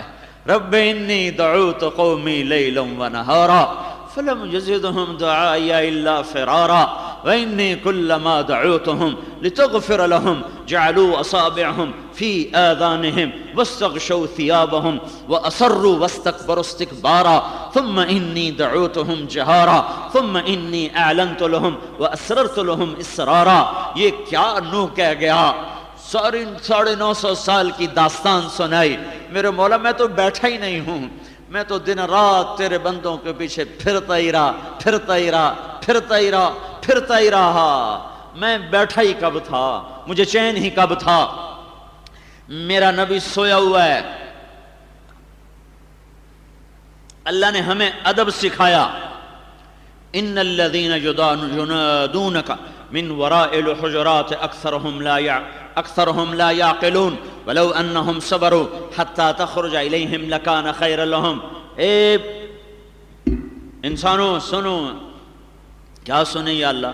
کہ جب میرا نبی گھر چلا جائے تو اسے باہر سے آوازیں مت دو، جب میرا نبی گھر چلا جائے ادب سیکھو، کیا مت پکارو، کیا کرو؟ دروازے پہ بیٹھ کے انتظار کرو، جب وہ خود باہر آئیں پھر ان سے بات کرو۔ دروازے پہ شور نہ مچاؤ، یا رسول اللہ باہر آئیں، ہماری بات سنیں۔ ہمارے نبی کا کیا طریقہ تھا؟ 3 دفعہ دستک دیتے تھے، اگر تین دفعہ دستک پہ کوئی نہیں آتا تھا تو آپ واپس چلے جاتے تھے۔ کیا پتہ اگلا کیسا مشغول ہو، کیا پتہ اگلا کیسا مشغول ہو۔ یہ بھی زندگی کے آداب ہیں، سیکھو میرے بھائیو، سیکھو میرے بھائیو، سیکھو میرے بھائیو۔ اگر اگلا کہہ دے کہ میں اس وقت نہیں مل سکتا تو ناراض نہ ہو۔ وَإِن قِيلَ لَكُمْ ارْجِعُوا وَإِن قِيلَ لَكُمْ ارْجِعُوا وَإِن قِيلَ لَكُمْ ارْجِعُوا فَارْجِعُوا وَأَزْكَىٰ لَكُمْ۔ اگر گھر والا تمہیں کہہ دے میں ابھی نہیں مل سکتا، آپ چلے جائیں تو چلے جایا کرو، ناراض نہ ہوا کرو کہ بڑا متکبر ہے، ہم ملنے آئے ہم سے ملا ہی نہیں، یہ مجھے بھگتنا پڑتا ہے، میں اس لیے دکھ کے ساتھ کہہ رہا ہوں کہ بے وقت آتے ہیں، معذرت کر دی میں اس وقت نہیں مل سکتا۔ ہاں جی ہن تسی وزیراں نوں ہی ملنا، تسی غریباں نوں کتھے مل دے ہو؟ یہ جملے سنا کے چلے جاتے ہیں۔ ہن تسی وزیراں نوں ہی ملنا، تسی غریباں نوں کتھے ملنا؟ تو میرا اللہ یہ قانون سمجھا رہا ہے، بھائی اگلے کی رعایت کرو، یہ عام آدمی کے لیے۔ وَإِن قِيلَ لَكُمْ، اگر گھر والا کہ ارجعوا، جی آپ ابھی چلے جائیں، فارجعوا، چلے جاؤ، برا نہ مناؤ، ہوا ازکیٰ لکم، تمہارے لیے یہی پاک چیز ہے، یہی بہتر چیز ہے۔ لیکن اپنے نبی کے بارے میں کہا نہیں نہیں، بلانا بھی نہیں، گھنٹی بھی مت دو، دستک بھی مت دو، بیٹھے رہو، جب نکلے اب بات کرو۔ لیکن خود کیا کیا؟ خود کیا کیا؟ کیا کیا؟ آپ سوئے ہوئے، چادر اوڑی ہوئی ہے، جبریل کو بھیج دیا، یا ایھا المدثر قم، یا ایھا المدثر قم، اٹھ جا، تیرے سونے کے زمانے گئے، تیرے آرام کا وقت ختم، اٹھ، قم، کیا کر؟ فانذر، قم فانذر وربک فکبر وثیابک فطہر والرجز فہجر ولا تمنن تستکثر ولربک فاصبر۔ یہ کام بتایا۔ دین کا کام کہاں سے شروع ہوتا ہے؟ جب معاشرہ بگڑ جائے، جب معاشرہ بگڑ جائے کیا کریں؟ مدرسہ کھولیں، خانقاہ بنائیں، کتاب چھاپیں، مسجد میں بیٹھ کے درس قرآن دیں، درس حدیث دیں، جمعہ کا واعظ کریں، کیا کریں؟ جب معاشرہ بگڑ جائے، یہ سارے کام نفع والے۔ اگر یہ نفع والے نہ ہوتے، دیکھو توازن میں مدرسے نہ ہوتے، اسلام باقی نہ رہتا۔ مدرسوں نے دین کی حفاظت کی، مدرسوں نے علم کو بچایا، خانقاہوں نے انسانی اخلاق کی حفاظت کی۔ لیکن جب وبا آ جائے، وبا، پھر ہسپتال کافی نہیں رہتے، پھر ڈاکٹر موبائل بن جاتے ہیں۔ جب زلزلہ آیا تو پھر یہ انتظار نہیں ہوا کہ مریضوں کو ہسپتال لے کر آؤ، ہم یہ بیٹھے ہیں، ڈاکٹروں نے موبائل ہسپتال بنائے اور پہنچ گئے بالاکوٹ، اور پہنچ گئے منسیرہ اور مظفر آباد اور باغ اور راولاکوٹ اور وہ سارے کا سارا بٹگرام تک اور بٹل تک، اور یہ سارے کے سارے علاقے میں۔ ارے بھائی ڈاکٹر صاحب، مریض آپ کے پاس آنے چاہیے، آپ کیوں مریض کے پاس جا رہے ہیں؟ وہ امن کے وقت کا حکم ہے، اب امن نہیں ہے، اب امن نہیں ہے، اب ہنگامی حالات ہیں، اور جب حالات ہنگامی ہو جائیں، جب ہنگامی حالات ہوں تو پھر قانون بھی نہیں رہتا۔ قانون آپ دیکھتے نہیں ہو، جب آگ لگ جائے تو فائر بریگیڈ والے کو اشارہ توڑنے کی اجازت ہے، اشارہ توڑ کے چلے جاؤ، رتی بتی توڑ دے، ساوی بتی چھوڑ دے، نکل جا، کیوں؟ آگے آگ لگی ہوئی ہے۔ جب فتنہ پھیل جائے، جب وبا پھیل جائے تو ڈاکٹر موبائل بن جاتے ہیں، ہسپتال موبائل بن جاتے ہیں۔ امن کے دور میں مریض خود آتا ہے، اور ہنگامی دور میں ڈاکٹر بھاگ کے جاتے ہیں۔ آج ہنگامی دور ہے، جب 95% لوگ نمازیں چھوڑ دیں، جب 100% اولادیں ماں باپ کی نافرمان ہوں، جب 99% عورتیں پردہ اتار دیں، اور ننگی عورتیں ٹیلی فون بیچنے کے لیے پوسٹر کی زینت بن چکی ہوں، اور یہ فریج بیچنے کے لیے اور ایئر کنڈیشن بیچنے کے لیے عورت کو نچایا جا رہا ہو، جب چائے کی پتی بیچنے کے لیے عورت ناچ رہی ہو، جب چائے کا دودھ بیچنے کے لیے عورت کو ننگا کیا جا رہا ہو، اور سارا بازار جوئے کی دکانوں سے بھرا ہوا ہو، گھر گھر میں موسیقی کی آواز ہو، ہر افسر الا ماشاءاللہ تو ہر جگہ ہے، 99% افسر رشوت لیتے ہوں، قاضی کا قلم بک رہا ہو، وکیل زانی کا کیس لڑنے کو تیار ہو چکا ہو، اور چپراسی سے لے کر بادشاہ تک ظالموں کی فہرست میں جا چکے ہوں۔ اب ہنگامی حالات ہیں، اب مدرسہ کافی نہیں ہے، اب مسجد کافی نہیں ہے، اب خانقاہ کافی نہیں ہے، اب موبائل بنو، اب موبائل بنو جیسے نبی موبائل بنتے ہیں، وہ پھرتے ہیں، وہ دوڑتے ہیں، وہ بھاگتے ہیں۔ یہ آیت بتاتی ہے جب حالات ہنگامی ہوں تو کام کہاں سے شروع کرنا ہے۔ جب حالات بگڑ جائیں، ایک ہوتا ہے عام مریض، اس کو کہتے ہیں چیک اپ کراؤ، ایک دم اٹیک ہوتا ہے، کہتے ہیں ایمرجنسی لے جاؤ، اس کو ایمرجنسی میں لے جائیں۔ او جی میرا دل میں درد ہوتا ہے، آئیے آپ چیک کرائیں، اور ایک کو دل کے دورے نے گرا دیا، فوراً ایمرجنسی، جب تک یہ خطرے سے باہر نہیں آتا اس کو ایمرجنسی میں رکھا جائے۔ اس وقت ایمرجنسی نافذ ہو چکی ہے، اذان پر کوئی اٹھتا نہیں، سچ ختم ہو چکا ہے، جھوٹ فطرت بن چکا ہے، چھوٹے چھوٹے بچے گالیاں دیتے ہیں۔ میں رائمنڈ سے نکلا ایسے ہی، ابھی پرسوں کی بات ہے، ہماری جماعت واپسی تو اثر پڑھ کے میں نکلا، سارا دن بیٹھا تھا، تو جو چھوٹے بچے سائیکل پہ جا رہے تو پیچھے چھوٹا بچہ اتنی موٹی گالی دے رہا تھا کہ سر سے لے کر پاؤں تک میرے رونگٹے کھڑے ہو گئے، اور میرے پاس بے بسی کے آنسوں کو سوا کچھ نہیں تھا کہ جس امت کا 6 برس کا بچہ بھی ایسی گندی گالی دے رہا ہو، میں بڑوں کا رونا کیا روں۔ یہ ہنگامی حالات ہیں، یہ آیت بتاتی ہے جب حالات ہنگامی ہو تو کیا کرنا ہے، قم قم قم، دھماکہ ہے، قم، عجیب آواز ہے، اٹھ جا اٹھ جا اٹھ جا، کیا کر، ثم انذر، اٹھ جا، یہ بھی اللہ کہہ سکتا تھا، قم ثم انذر، اٹھ جا اور کھا پی لے، کچھ کپڑے بدل لے، کچھ تیاری کر لے، اور کچھ آرام کر لے، پھر جا اپنے امت کو سمجھا۔ نہیں، قم فانذر، قم فانذر، فا کا کیا مطلب ہے، فا کا کیا مطلب ہے، تیرے لیے کوئی راحت نہیں، وقت فرصت ہے کہاں، کام ابھی باقی ہے، نور توحید کا اتمام ابھی باقی ہے، تیرے لیے آرام نہیں ہے۔ قم فانذر، قم فانذر، فا، لفظ فا ہنگامی حالات بتا رہا ہے، اگر ثم ہوتا تو پرامن حالات کا اشارہ تھا، ثم نہیں ہے، فا ہے، ہنگامی حالات، ایمرجنسی نافذ، اٹھو میرے حبیب، گھر بھی چھوڑ، بستر بھی چھوڑ، روٹی بھی چھوڑ، نکل جا، فانذر وربک فکبر وثیابک فطہر والرجز فہجر، رب سے ڈرا، رب کا بڑا بول، رب کی کبریائی بول، اللہ کی دعوت دے، اللہ کی طرف بلا، ظاہر بھی بنا، باطن بھی بنا، دنیا کی دوڑ چھوڑ دے، اور پھر صبر کر، تیرا رب نتیجہ لے کر آئے گا۔ کبھی ایسا بھی ہوگا کہ تمہاری محنت کا نتیجہ نہ نکلے تو یہ نہ سمجھنا کہ تم ناکام ہو۔ اللہ تعالیٰ نے قیامت کو سر پہ کھڑا کر کے دکھایا، فَإِذَا نُقِرَ فِي النَّاقُورِ فَذَلِكَ يَوْمَئِذٍ يَوْمٌ عَسِيرٌ عَلَى الْكَافِرِينَ غَيْرُ يَسِيرٌ، قیامت کو کھینچ کر سر پہ لے آئے، ثم اذا نقر فی الناقور، پھر جب قیامت آئے گی، نہیں، فاذا، تو صبر کر، بس ابھی قیامت آئی کہ آئی، اور ابھی مجرم اور محرم الگ ہوئے، ابھی مجرم کٹہرے میں تجھے دکھاؤں گا اور محرم کو تخت پہ بٹھاؤں گا۔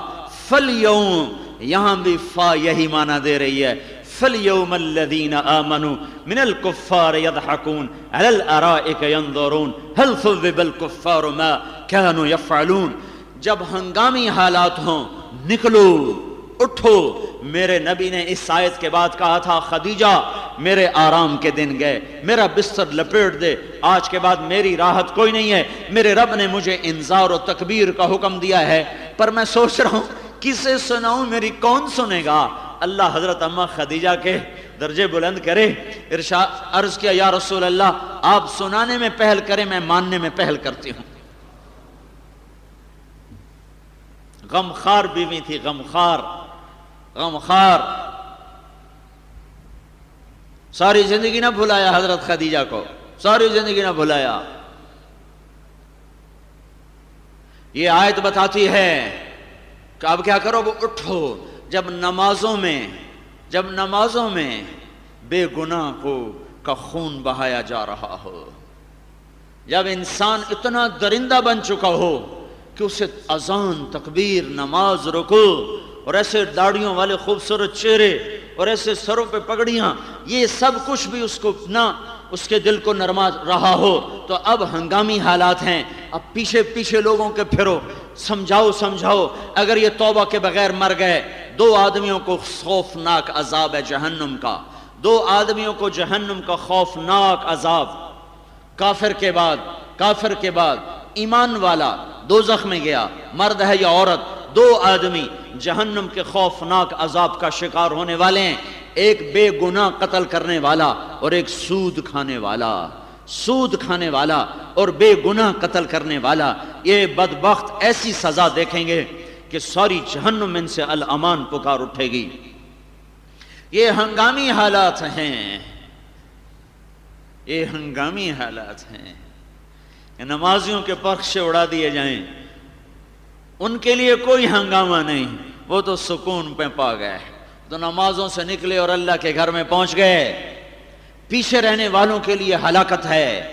یہ آیت بتا رہی ہے بیٹھو نہیں پھرو۔ قرآن 2 لفظ لاتا ہے، ایک انذار ہے، ایک تذکیر ہے، ذکر انذر، انذار ہے غیر مسلم کے لیے اور تذکیر ہے مسلمان کے لیے۔ نبی کے 2 کام ہوتے ہیں، کافروں کو دعوت دینا، مسلمانوں کو یاد دہانی کرا کر ان کی اصلاح کا نظام چلانا، ماننے والوں کا تذکیر اور نہ ماننے والوں کے لیے انذار اور تکبیر ہے۔ انذار و تکبیر غیر مسلم کے لیے اور تذکیر و تبشیر وہ ایمان والوں کے لیے ہے۔ یہ 2 کام ہیں کرنے کے، اور اپنے آپ کو بھی نہ بھولو، اپنا ظاہر بھی بنا، باطن بھی بنا، دنیا کی دوڑ بھی چھوڑ۔ ایک اور بات بتاؤں، اللہ نے دعوت کو پہلے ذکر کیا ہے اور ذاتی عمل کو بعد میں ذکر کیا ہے۔ ایک بہت بڑا طبقہ ہے، یہاں بھی بیٹھے ہوں گے، جو یہ اعتراض کرتے ہیں خود تو عمل کرتے نہیں، اوروں کو تبلیغ کا کیا فائدہ، میں اوروں کو تبلیغ کیا کروں، میں تو خود عمل نہیں کرتا ہوں، اس کا کیا فائدہ۔ تو اللہ کا قرآن ترتیب اس کے برعکس بتا رہا ہے۔ اللہ تعالیٰ یوں کہہ رہا ہے دعوت دو اور عمل کرو، اگرچہ واو ترتیب کے لیے نہیں ہوتی، جمع کے لیے ہوتی ہے، لیکن ایک چیز کو پہلے لایا جا رہا ہے، ایک کو بعد میں لایا جا رہا ہے۔ کچھ تقدیم تاخیر اپنا اثر رکھتی ہے اور یہ صرف ہمارے لیے ہے، ورنہ امام احمد بن حنبل کے نزدیک ترتیب فرض ہے۔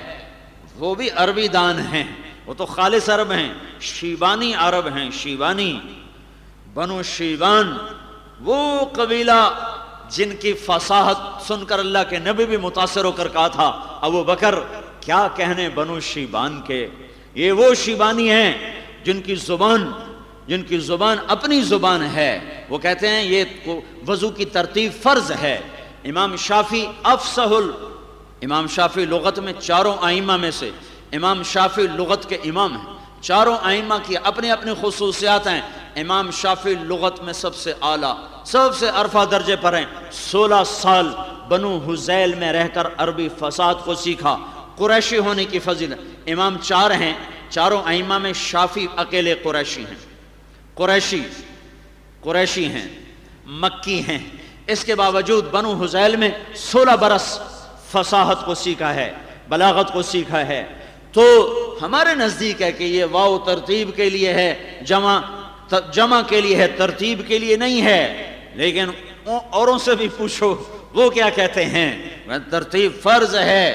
ظاہر ہم ایک کے پیچھے چلیں گے کہ ایک ہی پیچھے چلیں گے تو راستہ ملتا ہے، اپنے اجتہاد شروع کر دیں تو ویسے گمراہی کے دروازے کھل جاتے ہیں۔ سلامتی ہے آنکھیں بند کر کے چلو۔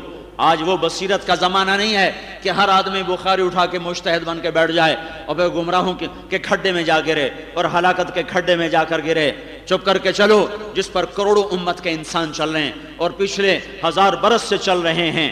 میرے اللہ کا نظام ہے، اس نے امت کو چلا دیا ہے، اس کا اپنا ایک نظام ہے، حفاظت ہے۔ لیکن میں بات تمہیں کچھ اور کہہ رہا تھا۔ اللہ نے کہا دعوت دے، پھر کہا اپنا عمل بھی ٹھیک کر۔ یہ ان لوگوں کو جواب ہے جو کہتے ہیں پہلے ٹھیک ہو جاؤ پھر تبلیغ کرو، پہلے ٹھیک ہو جاؤ پھر تبلیغ کرو۔ اچھا میں یہ کہتا ہوں پہلے ٹھیک ہو جاؤ پھر تبلیغ کرو، جو یہ کہے گا میں اب ٹھیک ہو گیا ہوں میں اب تبلیغ کروں گا، یہ سب سے بگڑا ہوا انسان ہے۔ جو اپنے آپ کو ٹھیک سمجھے وہی تو سب سے بگڑا ہوا ہے۔ میں اب ٹھیک ہوں، اب میں لوگوں کی اصلاح کروں گا، اب مجھے خلافت مل گئی ہے، اب میں لوگوں کی اصلاح کروں گا۔ ارے ارے اللہ کے بندے بدھو، خلافت کا مطلب یہ نہیں ہے کہ تیری اصلاح ہو گئی ہے، تو غلط مطلب سمجھا ہے۔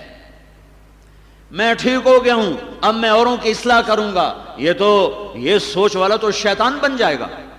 میں بگڑا ہوا ہوں، تمہیں عمر کی سناؤں، جس نے 22 لاکھ مربع میل میں اسلام کو روشن کر دیا، جس کی دعا میرے نبی نے مانگی، یا اللہ عمر تو دے دے، یا اللہ عمر تو دے دے۔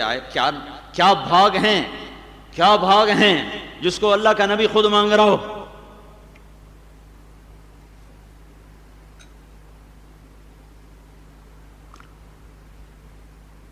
اور وہ موت پہ کہہ رہے ہیں، موت پہ، شہادت کبریٰ، کافر کے ہاتھوں خنجر، نماز کے حالت میں موت کے وہ کہہ رہے ہیں، اے میرے رب اگر تو نے عمر کو معاف نہ کیا تو عمر برباد ہو جائے گا۔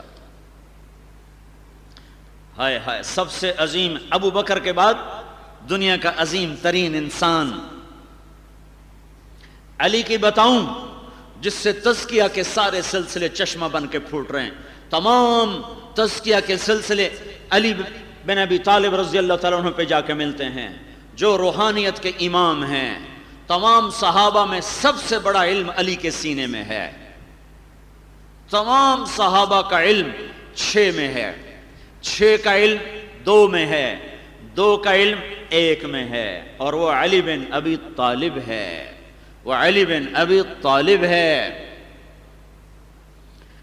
علم کا سمندر سینے میں، روئیں روئیں سے علم کے چشمے پھوٹیں، اور وہ رات کو اٹھ کے کیا کہہ رہے ہیں، میرے مولا آہن آہ من قلت الزاد وبعد السفر ووحشت الطریق، میرے مولا میرے پاس عمل تھوڑا ہے، میرے پاس عمل تھوڑا ہے، میرا سفر تنہا ہے، میرا سفر لمبا ہے، یا اللہ میرا کیا بنے گا، بتاؤں کیا بنے گا، بن چکا ہے، بتاؤں۔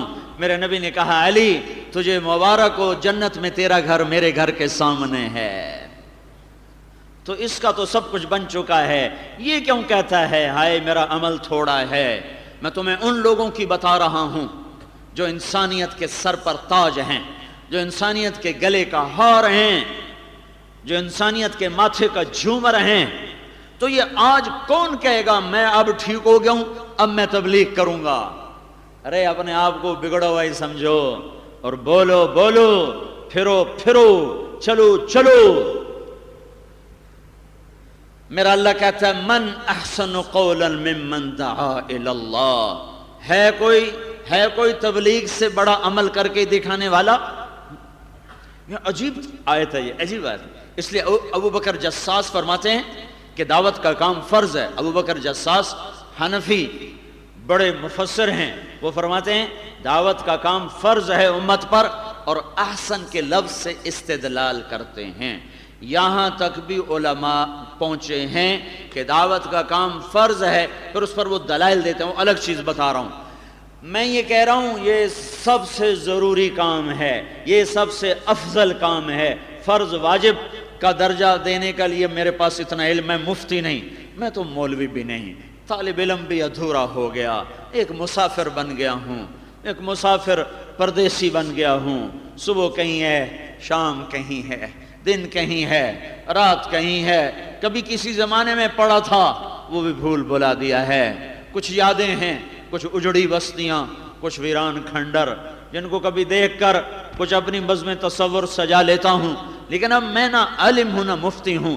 یہ مفتی بتائیں گے فرض ہے، واجب ہے، سنت ہے، میں 6 بر اعظم پھر کے بتا رہا ہوں، اس سے ضروری کام اس وقت کوئی نہیں، اس سے افضل اور بہتر کام اس وقت اور کوئی نہیں ہے۔ اور میرا رب کہتا ہے من من من، قرآن دعویٰ کہہ رہا ہے من من من۔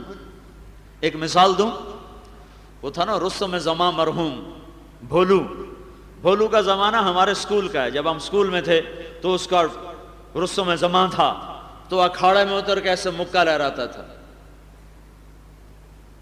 ہے کوئی میرے مقابلے میں، ہے کوئی میرے مقابلے میں، ایسے۔ پھر انہوں نے لندن میں ساری دنیا کے پہلوانوں کو چیلنج کیا تھا اور سارے پہلوانوں کو گرایا تھا، تو اس کو رستم زمان کا تاج پہنایا گیا تھا، لندن میں تاج پوشی ہوئی تھی اس کی۔ لیکن وہ تو گر گیا، اس کو بڑھاپے نے گرا دیا۔ میں نے اس کے دونوں دور دیکھے، جوانی کا پہلوان بھی دیکھا، بڑھاپے کا بھولو بھی دیکھا۔ ریمنڈ آیا تھا مولانا زکریا صاحب رحمۃ اللہ علیہ سے ملنے کے لیے، نہ اٹھ سکتا تھا نہ بیٹھ سکتا تھا، سہارے سے اٹھاتے تھے، سہارے سے بیٹھاتے، اور شیخ کی چارپائی ایسے لگ کے بیٹھا ہوا تھا ایسے۔ تو وہ فرما رہے تھے تو نے اتنا بڑا جسم پالا ہوا ہے، کوئی اللہ کو راضی کے کرنے کے کام بھی کر، یہ سارے کیڑے کھا جائیں گے، تیری چربی تیری بوٹیاں۔ آگے کہہ رہا تھا سبحان اللہ سبحان اللہ، وہ پنجابی میں سبحان اللہ پڑھ رہا، سبحان اللہ۔ یہ میں موقع پہ کھڑا ہوا تھا وہاں۔ اس کو تو بڑھاپے نے گرا دیا، پر اس آیت کو کوئی زیر نہیں کر سکا۔ من من من دعویٰ ہے کوئی، ہے کوئی، ہے کوئی احسن احسن احسن، ہے کوئی اس سے خوبصورت، ہے کوئی اس سے اعلیٰ، ہے کوئی اس سے افضل، ہے کوئی اس سے بہتر۔ کس سے بہتر؟ کس سے بہتر؟ کس سے بہتر؟ من دعا الی اللہ قولا احسن قولا ممن دعا الی اللہ، ہے کوئی اللہ کی طرف بلانے سے بہتر کام کرنے والا، ہے کوئی اللہ کی طرف رخ پھیرنے سے بہتر کوئی بولنے والا، ہے کوئی اللہ کی دعوت دینے سے خوبصورت عمل کرنے والا۔ یہ عمل عظیم الشان ہے، کام کرنے والے کی بات نہیں ہو رہی ابھی۔ کام کرنے والا چھوٹا ہے، کام بہت بڑا ہے، اس سے خوبصورت کام کوئی نہیں ہے، کوئی نہیں ہے۔ ہاں ایک کام وہ اور کر لے، دو، تو پھر یہ اپنی ذات میں بھی سب سے اعلیٰ ہو جائے گا، اس کا کام بھی سب سے اعلیٰ، اس کی ذات بھی سب سے اعلیٰ۔ یہاں بھی اللہ تبلیغ کو پہلے لا رہا ہے، ذاتی عمل کو بعد میں لا رہا ہے۔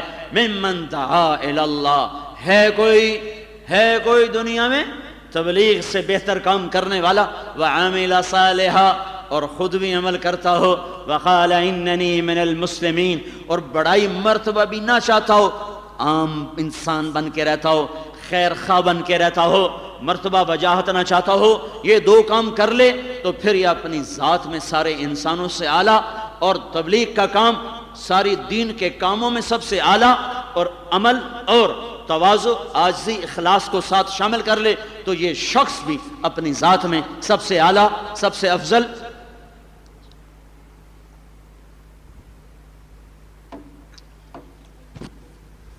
کہ خود اللہ تعالیٰ کہتا ہے لَقَدْ خَلَقْنَا الْإِنسَانَ فِي أَحْسَنِ تَقْوِيمٍ، میرے بندو تم سب سے حسین ہو۔ اللہ اپنی ذات کے بارے میں کہتا ہے فَتَبَارَكَ اللَّهُ أَحْسَنُ الْخَالِقِينَ، میرے بندو تمہارا رب سب سے حسین ہے۔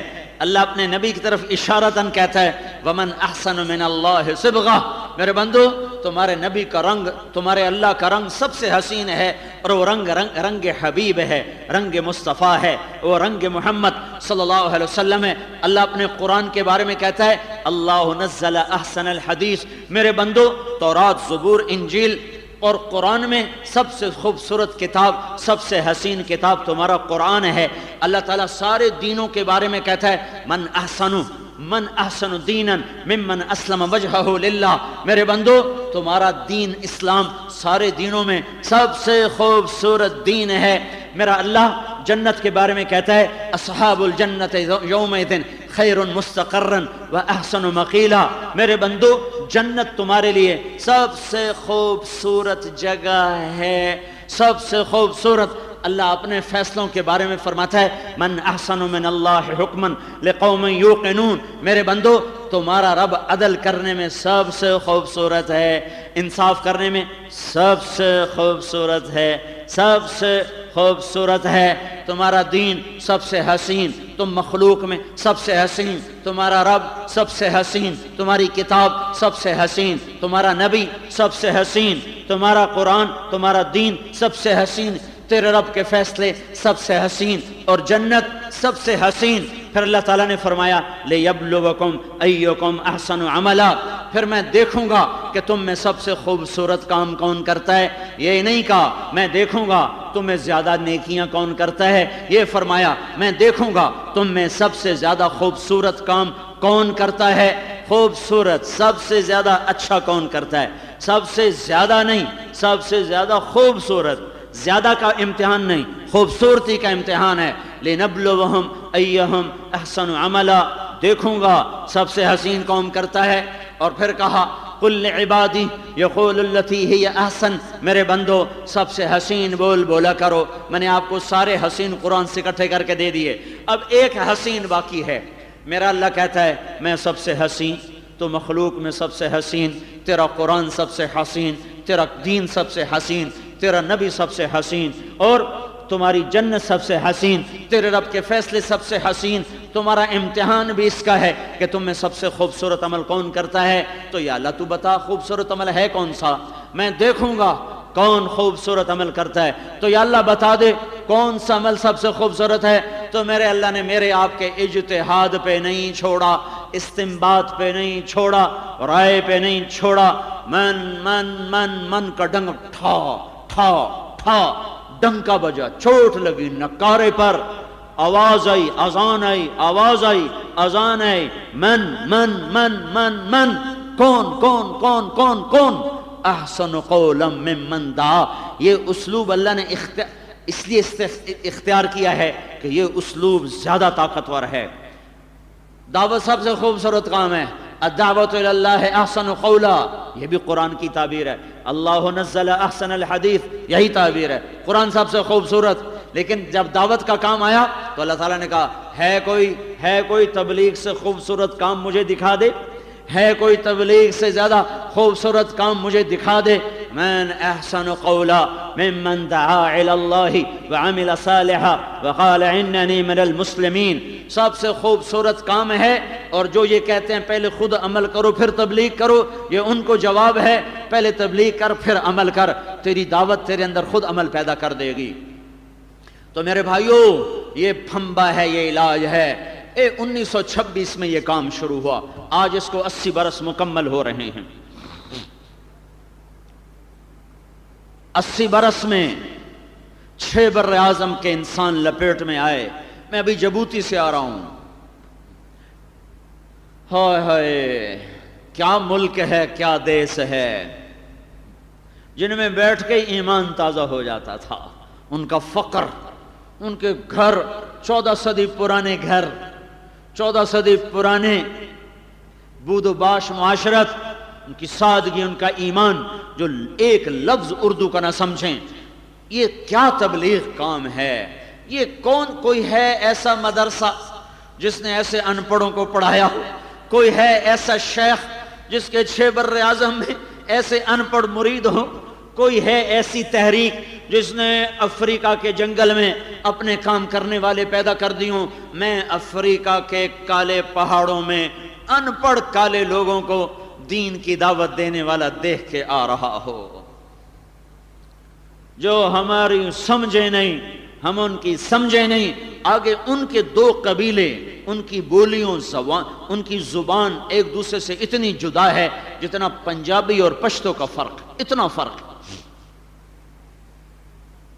اور فقر 24 گھنٹے میں ایک وقت روٹی کھاتے ہیں.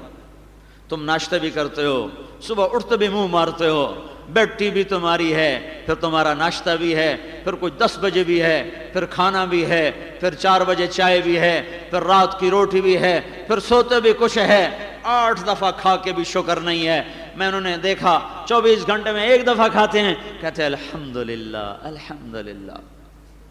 روز کپڑے, مہینہ کپڑے بدلنے کے لیے دوسرا جوڑا کوئی نہیں. الحمدللہ الحمدللہ. 1977 میں آزاد ہوئے. فرانس کی کالونی تھی اور boy friend girl friend culture وہاں عام تھا 1977 میں. اور 1977 میں تبلیغ کا کام پہنچا اور 2 دیہاتی آدمی تبلیغ میں آئے. 1982 میں 83 میں مجھے پتا چلا جبوتی میں ایک ملک ہے, محمود براش, ایک چھوٹے قد کا بابا, راشے کا مریض تھا, وہ آیا. میں اس وقت تشکیل کرتا تھا بیرون کے لوگوں کی. میں نے پوچھا آپ کا نام؟ محمود براش. من این؟ جبوتی. تو مجھے اس دن پتہ لگا جبوتی کوئی ملک ہے. مجھے نہیں پتا تھا کہ 26 سال کے بعد 23 سال کے بعد میں نے خود جا کر بھی اس ملک میں جا کر قدم رکھنے ہیں مجھے. تو وہ آیا. اب جب میں پہنچا ہوں تو میں نے ہر عورت کی آنکھ میں حیا دیکھا ہے. چہرے کا پردہ کوئی نہیں ہے، چہرے کا پردہ بھی کافی ہے لیکن عام حجاب ہے، حجاب ہے، لیکن کسی عورت کے چہرے پر بے باکی نہیں ہے، کسی مرد کی نظر میں نے آوارہ نہیں دیکھی، نوجوانوں میں بے غیرتی نہیں دیکھی۔ اذان پر مسجدیں بھر جاتی، اذان سے پہلے مسجدیں بھری ہوتی۔ راستے میں ایک جگہ جمعے کے لیے رکے تو جمعے کی ابھی پہلی اذان بھی نہیں ہوئی اور مسجد بھری پڑی تھی، ادھر دوسری اذان پر بھی مسجد خالی ہوتی ہے۔ 40% نمازی، اولادیں ماں باپ کی فرما بردار، والدین کو اولادوں سے گلہ کوئی نہیں کہ ہماری مانتے نہیں ہیں۔ مالدار سے مالدار، انتہائی متواضع، تکبر نام کی چیز کوئی نہیں۔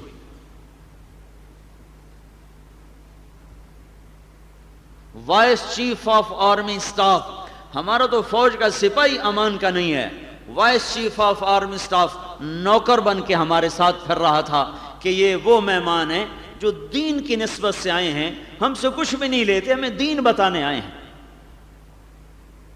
اور اجتماع جنگل میں تھا، جنگل میں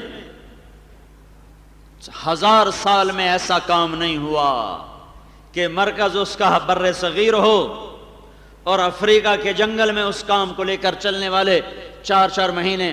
میں کہتا ہوں 70% اس اجتماع کا مجمع کو نہیں پتا تھا محمد الیاس کون ہے۔ اس کے بعد مولانا یوسف اب امیر بنے، محمد یوسف کون ہے، مولانا انعام امیر بنے، اور مولانا انعام کون ہے، عبد الوہاب کون ہے، مولانا سعد کون ہے، مولانا زبیر کون ہے، انہیں کچھ پتہ نہیں ہے۔ ہاں انہیں یہ سمجھ میں آئی ہے کہ یہ کام محمد مصطفیٰ صلی اللہ علیہ وسلم کا، لہذا میرا کام ہے، نہ یہ رائمنڈ کا ہے نہ نظام الدین کا ہے، یہ مدینے کا کام ہے۔ یہ مدینے کا کام تھا تو یہ 6 بر اعظم میں پھیلا۔ یہ کسی مدرسے خانقاہ کا ہوتا تو 6 بر اعظم اس کی لپیٹ میں نہ آتے۔ میرے عزیزو، میں تمہیں کیا بتاؤں اس 10 دن میں میں نے کیا سیکھا ہے۔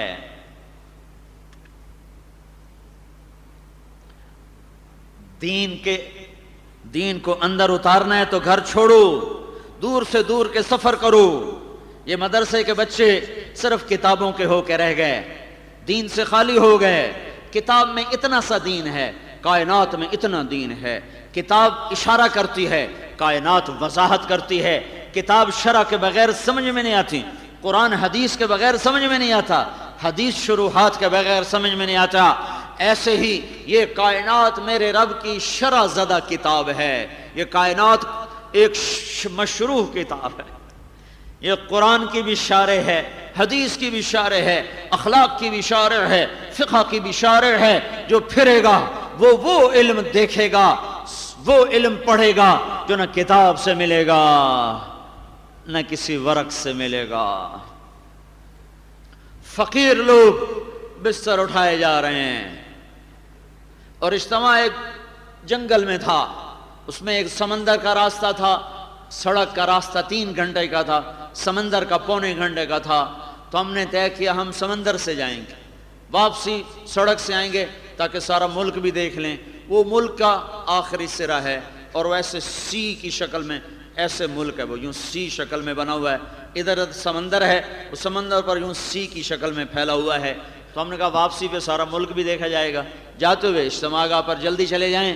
پہلی کشتی سلامتی سے نکل گئی، دوسری سلامتی سے نکل گئی، تیسری ہماری تھی، ہماری بھی سلامتی سے نکل گئی، پیچھے چوتھی کشتی تھی، اس میں سارے پرانے تبلیغ کے کام کرنے والے، قضاء و قدر آ چکی تھی، اور اس میں نوجوان جب ہماری کشتی چلی تو ہمارے ساتھ ان کی کشتی لگی ہوئی تھی، اور وہ ہمیں ایسے ہاتھ ہلا ہلا کے سارے خوش آمدید بھی کہہ رہے تھے، پھر الوداع بھی کہہ رہے تھے۔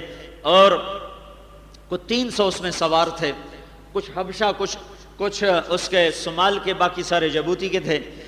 تو وہ آدھا کلومیٹر سے بھی کم اس نے سفر کیا ہے۔ اس نادان نے کشتی کے اندر سیمنٹ ڈالا ہوا تھا، سریا پہلے سے بھرا ہوا تھا، اس بستی پہنچانا تھا جہاں اجتماع تھا، وہ بہت زیادہ اوور لوڈ ہو گئی۔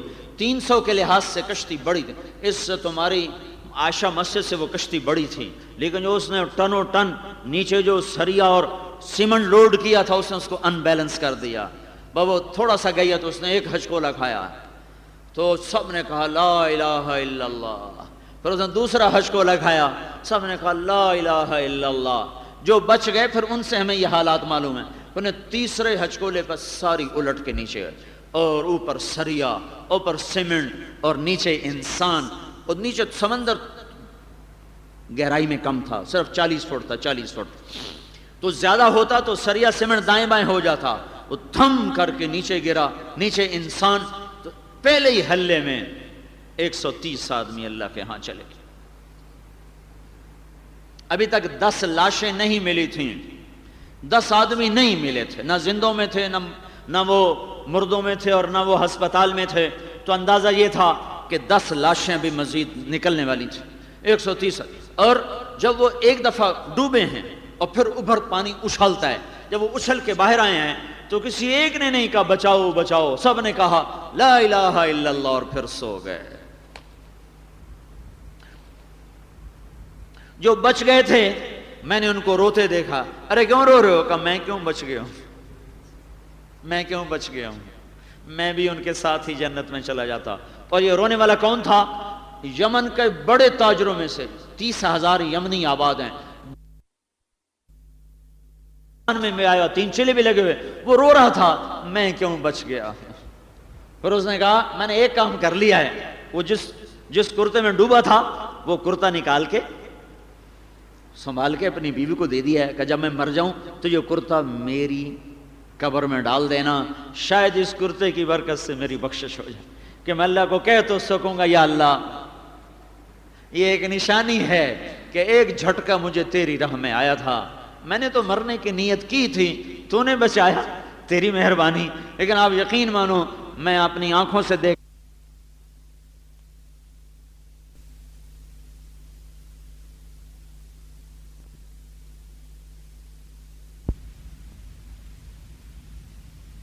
تھی، تو نے بچایا، تیری مہربانی۔ لیکن آپ یقین مانو میں اپنی آنکھوں سے دیکھ کے بتا رہا ہوں، اس کے آنسو تھے کہ میں کیوں بچ گیا، میں بھی ان کے ساتھ چلا جاتا۔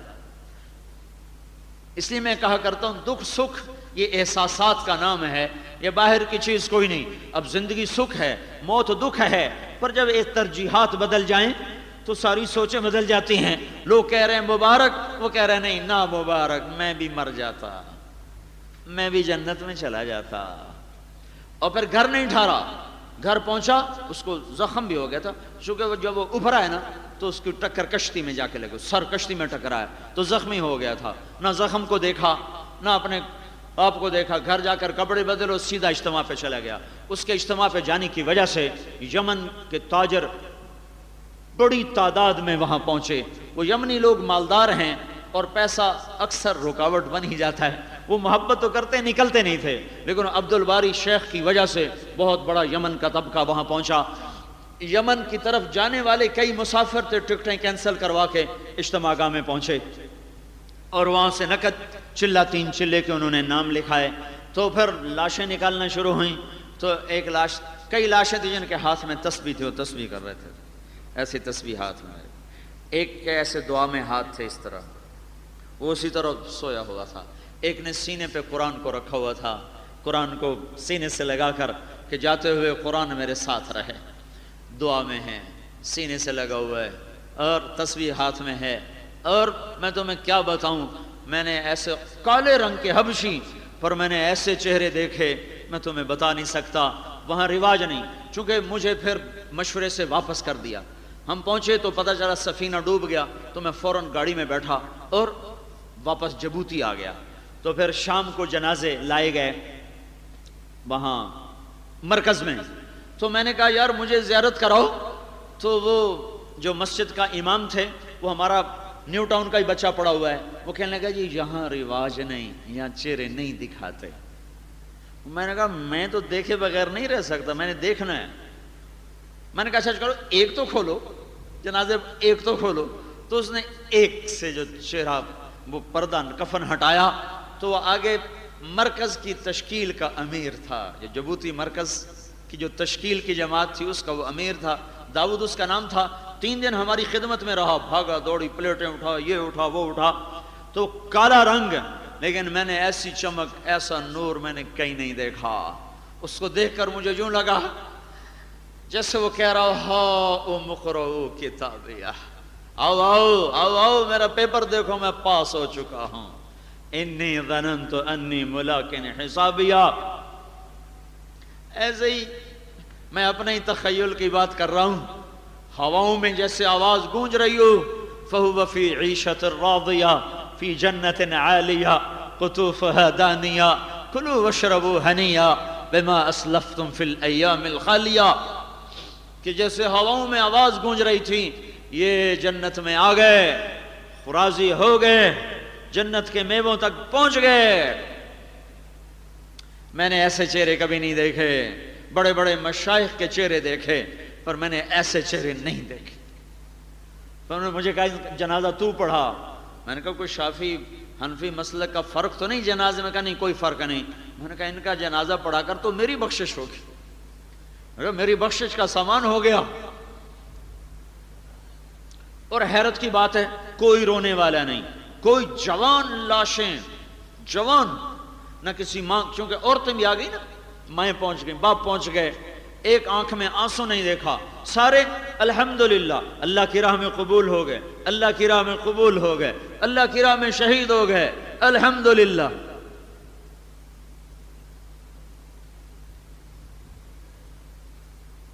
ہائے ہائے۔ وہاں پھر میں شام کو دوبارہ پہنچا، مجمع میں پہنچ گیا، وہاں عربی سمجھنے کا رواج ہے۔ مجھے اپنے دیس میں بڑا رونا آیا کہ یہاں تو بڑے سے بڑا پڑھا بھی عربی کی ایک سطر نہیں سمجھتا۔ وہاں عام رواج ہے، نوجوان، بچے بچیاں، مرد عورت شوق سے عربی سیکھتے ہیں۔ تو ہزاروں کا مجمع عربی میں سیدھا بیان میں بیٹھتا تھا، پھر پیچھے صومالی زبان میں ترجمہ، ادھر دوسری زبان میں ترجمہ جو وہاں کی عفری زبان میں ترجمہ، لیکن عربی سمجھنے میں بہت۔ تو میں نے یہ آیت پڑھی، من یخرج من بیتہ مہاجرا الی اللہ ورسولہ ثم یدرکہ الموت فقد وقع اجرہ علی اللہ۔ جو اللہ رسول کی راہ میں نکلا پھر موت آ گئی تو اللہ کے ذمے ہو گیا، اللہ کے ذمے ہو گیا، اللہ کے ذمے ہو گیا۔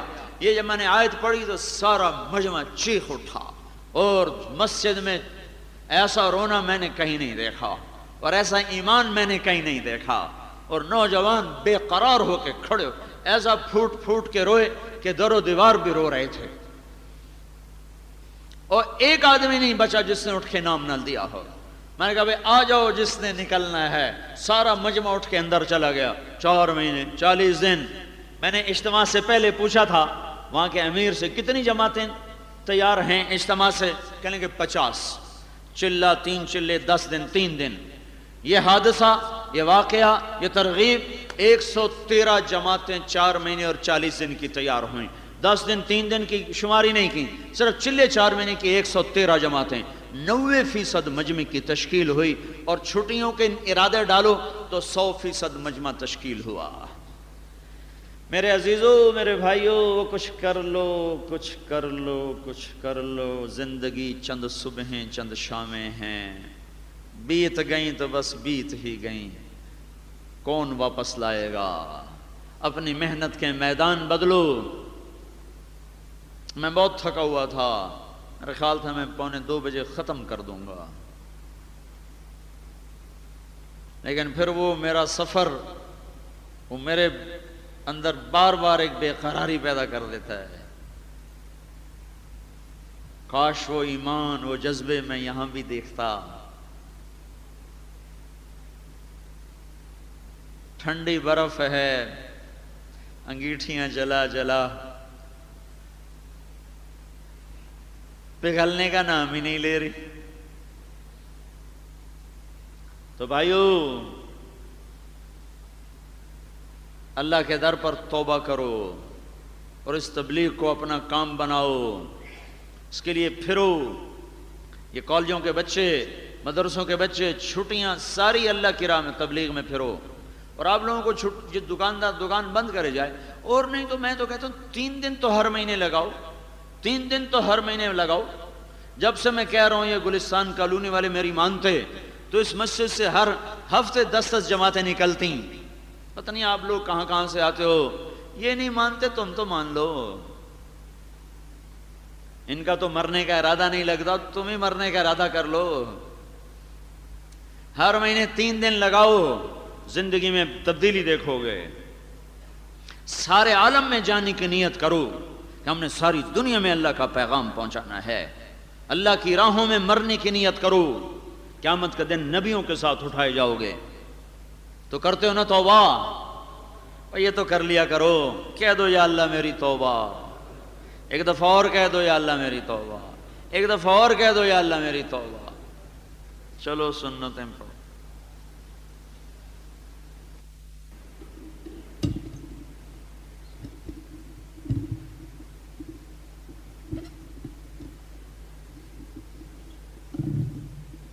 اللهم لك الحمد كما أنت أهله، اللهم لك الحمد كما أنت أهله، فصل على سيدنا ومولانا محمد كما أنت أهله، فصل على سيدنا ومولانا محمد كما أنت أهله، وافعل بنا ما أنت أهله، وافعل بنا ما أنت أهله، إنك أهل التقوى وأهل المغفرة۔ ربنا ربنا ربنا آتنا في الدنيا حسنة وفي الآخرة حسنة وقنا عذاب النار۔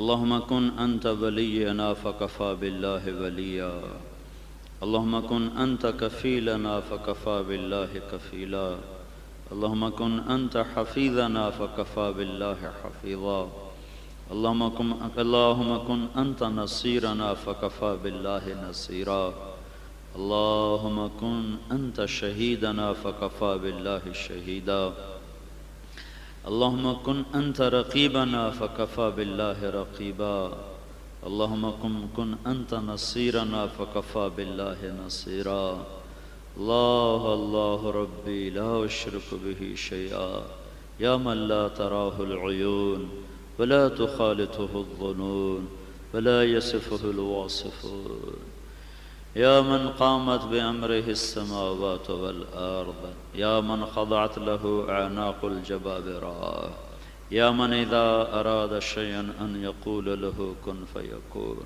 يا من عنده مفاتح الغيب لا يعلمها إلا هو، یا ربنا یا ربنا، اے ہمارے رب، اے ہمارے اللہ، تیرے ہی سامنے سارے دکھ درد دکھڑے ہیں میرے مولا، اپنے محبوب کی امت کی حفاظت فرما۔ پانی سے بھی زیادہ خون سستا ہو گیا ہے یا اللہ، پانی سے بھی زیادہ خون اس امت کا سستا ہو گیا ہے میرے مولا، ہم تجھے تیری صفت حفیظ کے طفیل بلاتے ہیں یا اللہ، تو حفاظت کا نظام چلا میرے مولا، ہم تو کچھ بھی نہیں کر سکتے، نہ ہمارے پہرے دار نہ ہم، نہ ہمارے محافظ نہ ہم، نہ ہمارے حاکم نہ ہم، وہ ہمارے جیسے کمزور حقیر فقیر ذلیل ہیں یا اللہ، ہم تیرے در پر آ کر بھکاری ہیں، تیرے در کے یا اللہ بھکاری ہیں، تیرے در پر ہمارا سوال ہے میرے مولا، تیرے محبوب کی امت بھیڑ بکریوں کی طرح ذبح ہو رہی ہے یا اللہ، مرغی پر چھری چلاتے ہوئے لوگوں کے ہاتھ کانپتے ہیں، تیرے محبوب کی گردنیں اڑا کر وہ مسکراتے ہیں میرے اللہ، نماز میں یا اللہ خون بہ رہا ہے میرے آقا، یہ کیا ہو رہا ہے یا اللہ، ہم نہیں جانتے، تو سب کچھ جانتا ہے یا اللہ۔ یا اللہ تیرے محبوب کی ایک روایت پہنچی ہے، ایک بڑھیا کہیں گئی تھی، اس کا گھر ایک بڑے سردار کے سامنے تھا، اس نے حکم دیا یہ گھر گرا دیا جائے، ہمارے گھر کے سامنے اچھا نہیں لگتا۔ جب وہ واپس آئی تو اس کا گھر گرا پڑا تھا، اس نے پوچھا کس نے گرایا ہے، لوگوں نے کہا اس سردار نے گرایا ہے۔ وہ وہیں بیٹھ کر اس نے تیرے آگے ہاتھ اٹھا کر کہا تھا میرے مولا میں تو نہیں تھی، تو موجود تھا۔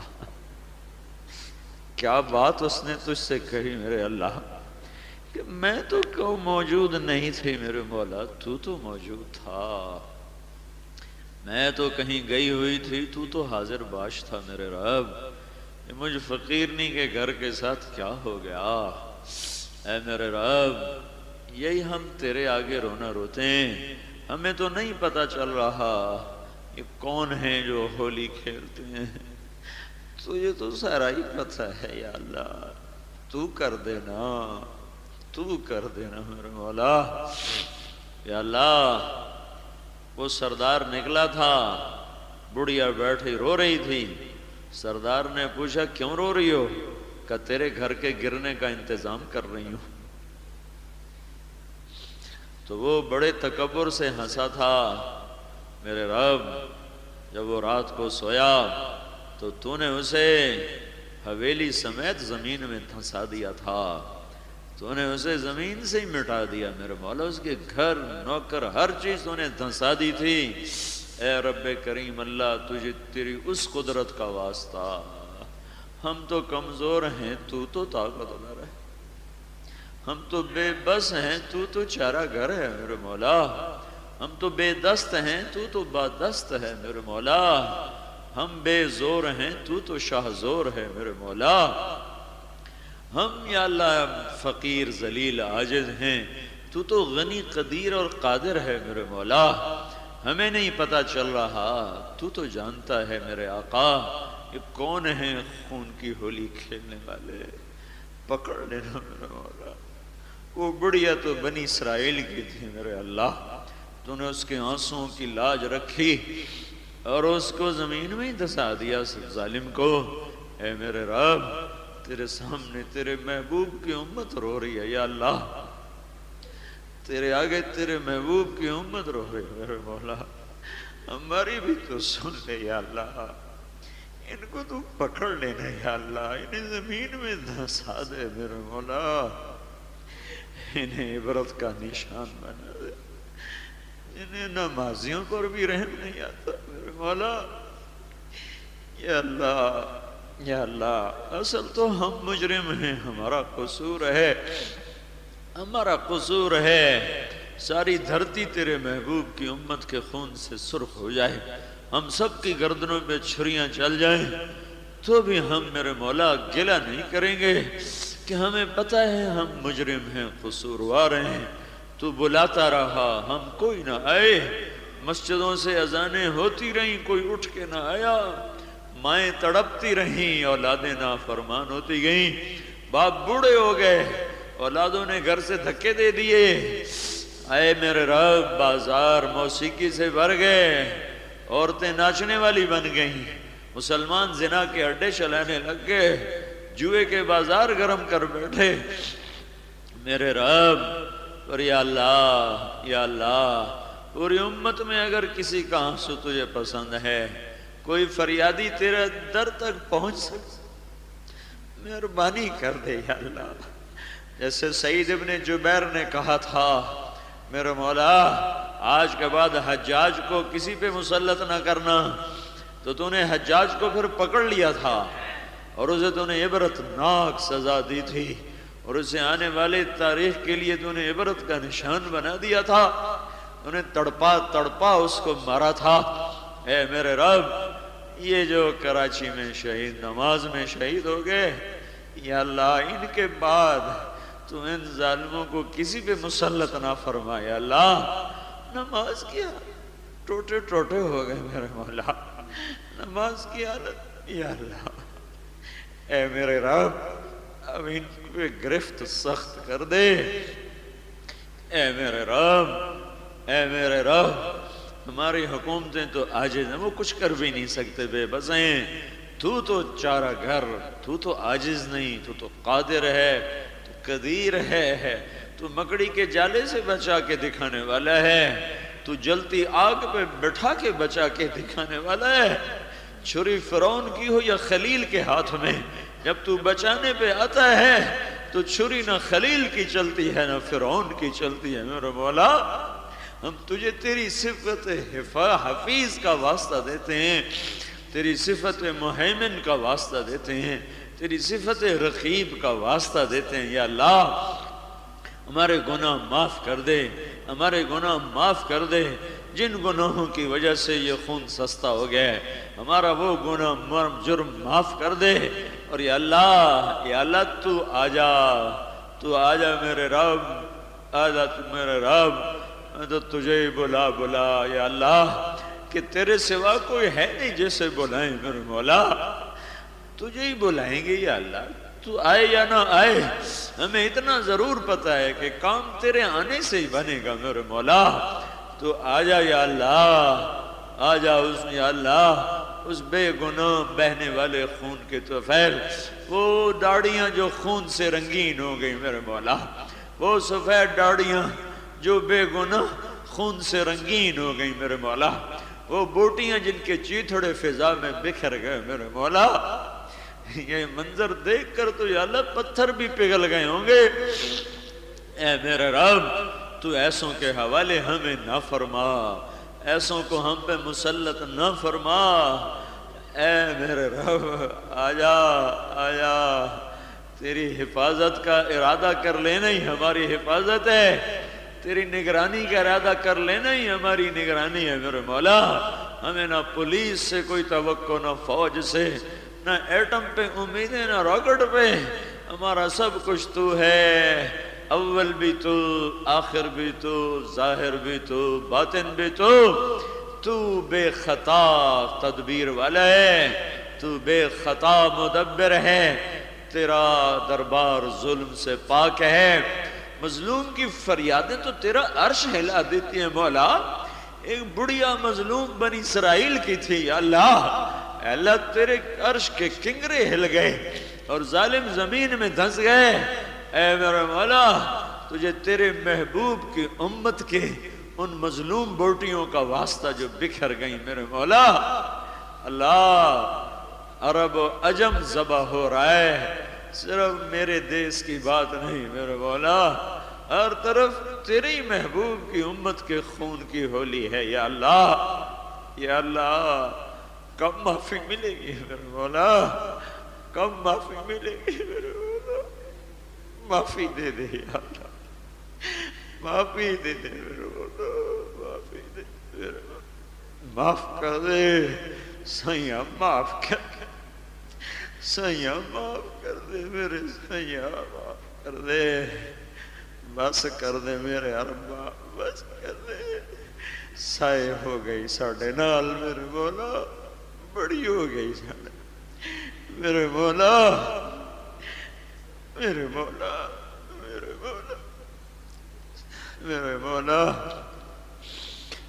او میرے رب ساڑھے لفظ مک گئے نہیں یا اللہ، ساڑھے حرف مک گئے نہیں میرے مولا، ساڑھیاں ہاں تے ڈھاواں نہیں میرے مولا. ساڑھی سن لے یا اللہ، معافی دے دے یا معافی دے دے، معافی دے دے میرے مولا. آجا آجا میرے رب، تو آجا آجا جیسے تو بدر میں آیا تھا، آجا جیسے تو خندق میں آیا تھا. تو نے کہا تھا ان تعودوا نعود، میں لوٹ کے آؤں گا. تجھے تیرے اس عہد کا واسطہ ضرور، اگرچہ بدر والے اب کوئی نہیں ہے، کہاں سے میں لاؤں ابو بکر کو، ہم کہاں سے لائیں عمر کو، ہم کہاں سے لائیں زبیر طلحہ عثمان کو، ہم کہاں سے لائیں سعد و علی بن ابی طالب کو، ہم عمار کو کہاں سے ڈھونڈیں، ہم مقداد کو کہاں سے لائیں، ابو ذر کہاں سے لائیں، سلمان کہاں سے لائیں، سعد بن معاذ کو کہاں سے ڈھونڈیں میرے مولا. اے رب انہی حقیر فقیر ذلیلوں پہ رحم کر دے یا اللہ. تیرا تو اپنا فرمان ہے لا یسأل عما یفعل، تیرے کیے کو چیلنج نہیں ہو سکتا، تیرے کیے کو کوئی نہیں پوچھ سکتا. ان ذلیلوں کی مدد کر دے، تجھ پہ کون دعویٰ کرے گا کہ ان کی مدد کیوں کی. ان مجرموں کو ہی مدد کر دے میرے مولا، تجھے کون پوچھے گا کہ تو نے یہ کیا کیا. اے میرے رب تقوی بھی تو ہی دیتا ہے، پاک دامنیاں بھی تیری ہی تقسیم ہے. اس گندے ماحول نے ہماری نسل کو نگل لیا ہے، یہ موسیقی کا کینسر ہماری ہڈیوں میں اتر گیا ہے، بے پردگی آوارگی یہ ہمیں کھا گئی ہیں یا اللہ. ہماری عورتوں کو پردے میں لے جا، ہماری بچیوں کو پردے میں لے جا، ہمارے نوجوانوں کی آنکھوں میں حیا کے سرمے لگا دے یا اللہ. یا اللہ کچھ کر دے میرے مولا، کچھ کر دے، کچھ کر دے یا اللہ، کچھ کر دے. ہمیں تو اب کہنا بھی نہیں آتا، صدموں نے ہمیں تو دعائیں بھی بھلا دی ہیں، میرے مولا تو کچھ کر دے یا اللہ، کر دے کچھ میرے مولا۔ او محمد مصطفیٰ کے رو، یہ مہینہ تو تیرے محبوب کی آمد کا تھا، یہ مہینہ تو بہار کی آمد تھی، ہمارے لیے کب بہار آئے گی، ہمارے لیے کب بہار آئے گی، یہ آنکھیں کب میرے مولا خوشیاں دیکھیں گی۔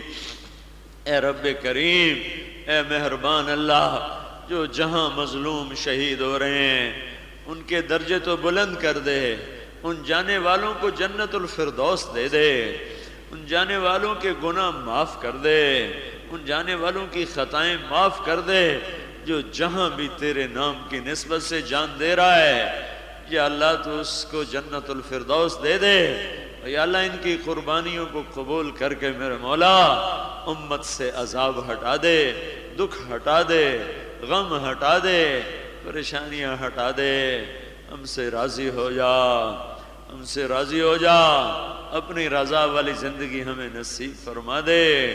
اے رب کریم اللہ، اے مہربان اللہ، آج ساری امت پہ آفتیں آئی ہوئے ہیں، مائیں الگ رو رہی ہیں، باپ الگ ان کے سینے پھٹ رہے ہیں، نوجوان نسل الگ بھٹک رہی ہے، بے گناہ الگ بوٹی بوٹی ہو رہے ہیں، فرعون ہے کہ ان کا یا اللہ ظلم رکنے ہی پہ نہیں آ رہا، شداد ہیں کہ ختم ہونے ہی پہ نہیں آ رہے، قارون ہے کہ تجوریاں بھرنے سے بازی نہیں آ رہے، نمرود ہیں کہ ان کی آگ ہی نہیں ٹھنڈی ہو رہی۔ اے مصر کے فرعون پکڑنے والے اللہ، اے بنی اسرائیل کے قارون کو پکڑنے والے اللہ، اے بابل کے نمرود کو پکڑنے والے اللہ، اے عدن کے شداد کو پکڑنے والے اللہ، ہمارے نمرود شداد بھی پکڑ لے یا اللہ، پکڑ لے یا اللہ، نپ لے میرے مولا، نپ لے میرے مولا، انکا علی کل شیء قدیر، انکا علی کل شیء قدیر، انکا علی کل شیء قدیر، انت الاول فلیس قبلک شیء، انت الآخر فلیس بعدک شیء، انت الظاہر فلیس فوقک شیء، انت الباطن فلیس دونک شیء، انت الاول انت الآخر انت الظاہر انت الباطن، بلا ابتداء بلا انتہا بلا زوال بلا انقطاع، یا مالک یوم الدین، یا مالک یوم الدین، یا من سبح له ما فی السماوات والارض وهو العزیز الحکیم، یا من یسبح له کل الکون والمکان، یا من یسبح له، یا من یسبح له کل شیء کل شیء کل شیء، یا من لا تضره الذنوب ولا تنقصه المغفرة، ربنا آتنا في الدنيا حسنة وفي الآخرة حسنة